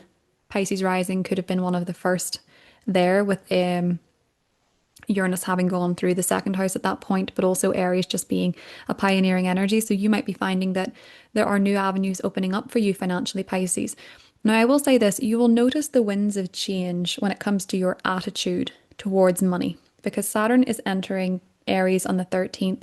It's finally leaving your sign, which is a breath of fresh air. But you might be noticed that you become more frugal. You're more sensible about money. You may want to spend money on things that have more long-term value that you can invest in, that you will find a return on, rather than spending money on frivolous things. This is sort of a quality over quantity transit. So you may become more frugal with this as well. And the Neptune is bringing the dreamy ideas and visualizations. So you may actually dream up a way of making money that is different to how you're making money now. And this can also be your values shifting and changing. Also, you know, what you prioritize is important, what you eat, what you like to eat can also shift and change. Saturn can sometimes restrict that as well. And Neptune can be very creative when it comes to the meals that you're preparing and what not. Now, there is a solar eclipse in your 12th house on the 17th of February. And this is kickstarting a new series of eclipses on your 12th house, 6th house axis. So this is the health axis, 12th house, mental, emotional, spiritual health, 6th house, wellness routines, physical health, what you're doing for your body. So what you're doing for your mind and soul and what you're doing for your physical body. This eclipse is highlighting your mind and soul. So this can be a new approach to your mental and emotional health, Pisces. New routines for your emotional and mental health. Dream journaling, meditation, guided meditations, spiritual retreats, dream analysis, monitoring your sleep, working through sleep issues. This can also be seeing a therapist and healing from long-seated issues, working through addictions or self-limiting beliefs or self-sabotaging patterns. Pisces can come up with a solar eclipse in the 12th house. It's in a square to Uranus in the 3rd. So I feel like this is really activating your mental health, your mindset, maybe addressing issues with anxiety, maybe addressing issues with rapid thoughts or just how you think in general, maybe wanting to rewire your brain, like EMDR or something like that, or meditations, guided meditations, sleep, what are they called? Subliminals? Hypnosis, this type of thing might be more interesting to you, Pisces, with the solar eclipse in the 12th, especially because Pluto's there. And you could be working through some fears and phobias with Pluto, but also working through control issues. You know, you do have a fixed sign 12th house and Pluto is there. So you might be addressing some control issues. And with the square to Uranus, be very focused on liberating yourself from something like that. Mercury enters your sign on the 6th of February and goes retrograde on the 26th of February. So it's going to be retrograde until the 20th of March, Pisces. No easy way to get around this. You can make some blunders. You can say some dumb stuff. And it's okay. It's okay to say something wrong here and again. You know, Mercury goes retrograde so that we can revisit how we communicate. And especially because Uranus is now direct in your third house, I think you're maybe liberating yourself from an issue surrounding speech or communication or the way that you think, especially the way that you think about yourself. And you might find that there are some mix ups or some hiccups. You're only human. It can be harder to find the words. You can stumble over the words, and that happens. But it can actually be, quite healing for you on a self-love level because it is going to connect with Venus in your sign, and Venus is exalted in your sign. So Venus is going to be in your sign this month, which makes you very socially attractive, romantically attractive. And with Mercury ruling your seventh house of relationships, people from the past may communicate with you because Mercury is the sign of the seventh and it's in the first. People from the past might reach out to you. They might want to reconnect with you. Old relationships, old romantic relationships, really. And I wouldn't be too quick to write anybody off, Pisces, just because Mercury, as I say, it actually, this retrograde makes very harmonious aspects. It connects with the North Node and Venus. So second chances for people might not necessarily be a bad thing. If it's someone that you absolutely know that is no to, there are people that you don't want to reconnect with. I'm not telling you to reconnect with someone you don't, but there may be people from the past who do reach out and want to reconnect with you, and they may actually be worth a go. They don't even have to be romantic, but people from the past are likely to reach out to you, Pisces, and you might not always have the words on what it is that you want to say to people. Give yourself time, give yourself permission to slow down. And, with so much in the 12th house going into the first, you may need a little bit more downtime here and there, a little bit more rest, a little bit more relaxation. And you might even benefit, Pisces, from taking a break in February, especially around the eclipse, just to recalibrate, just to retreat, and just to recharge. I know when I wrap up my 2026 horoscopes bookings that I want to go to sleep for a week. So maybe that's something that you're feeling. That's a joke, by the way. I'm not actually going to sleep for a week. That's not healthy. So you might find that you're just wanting to take a retreat and you're wanting to recharge with that solar eclipse and so much happening in the 12th house. And it looks like a very interesting month for everyone, Pisces, but just be gentle with yourself when it comes to communication. That is what I have for you, and I will talk to you soon.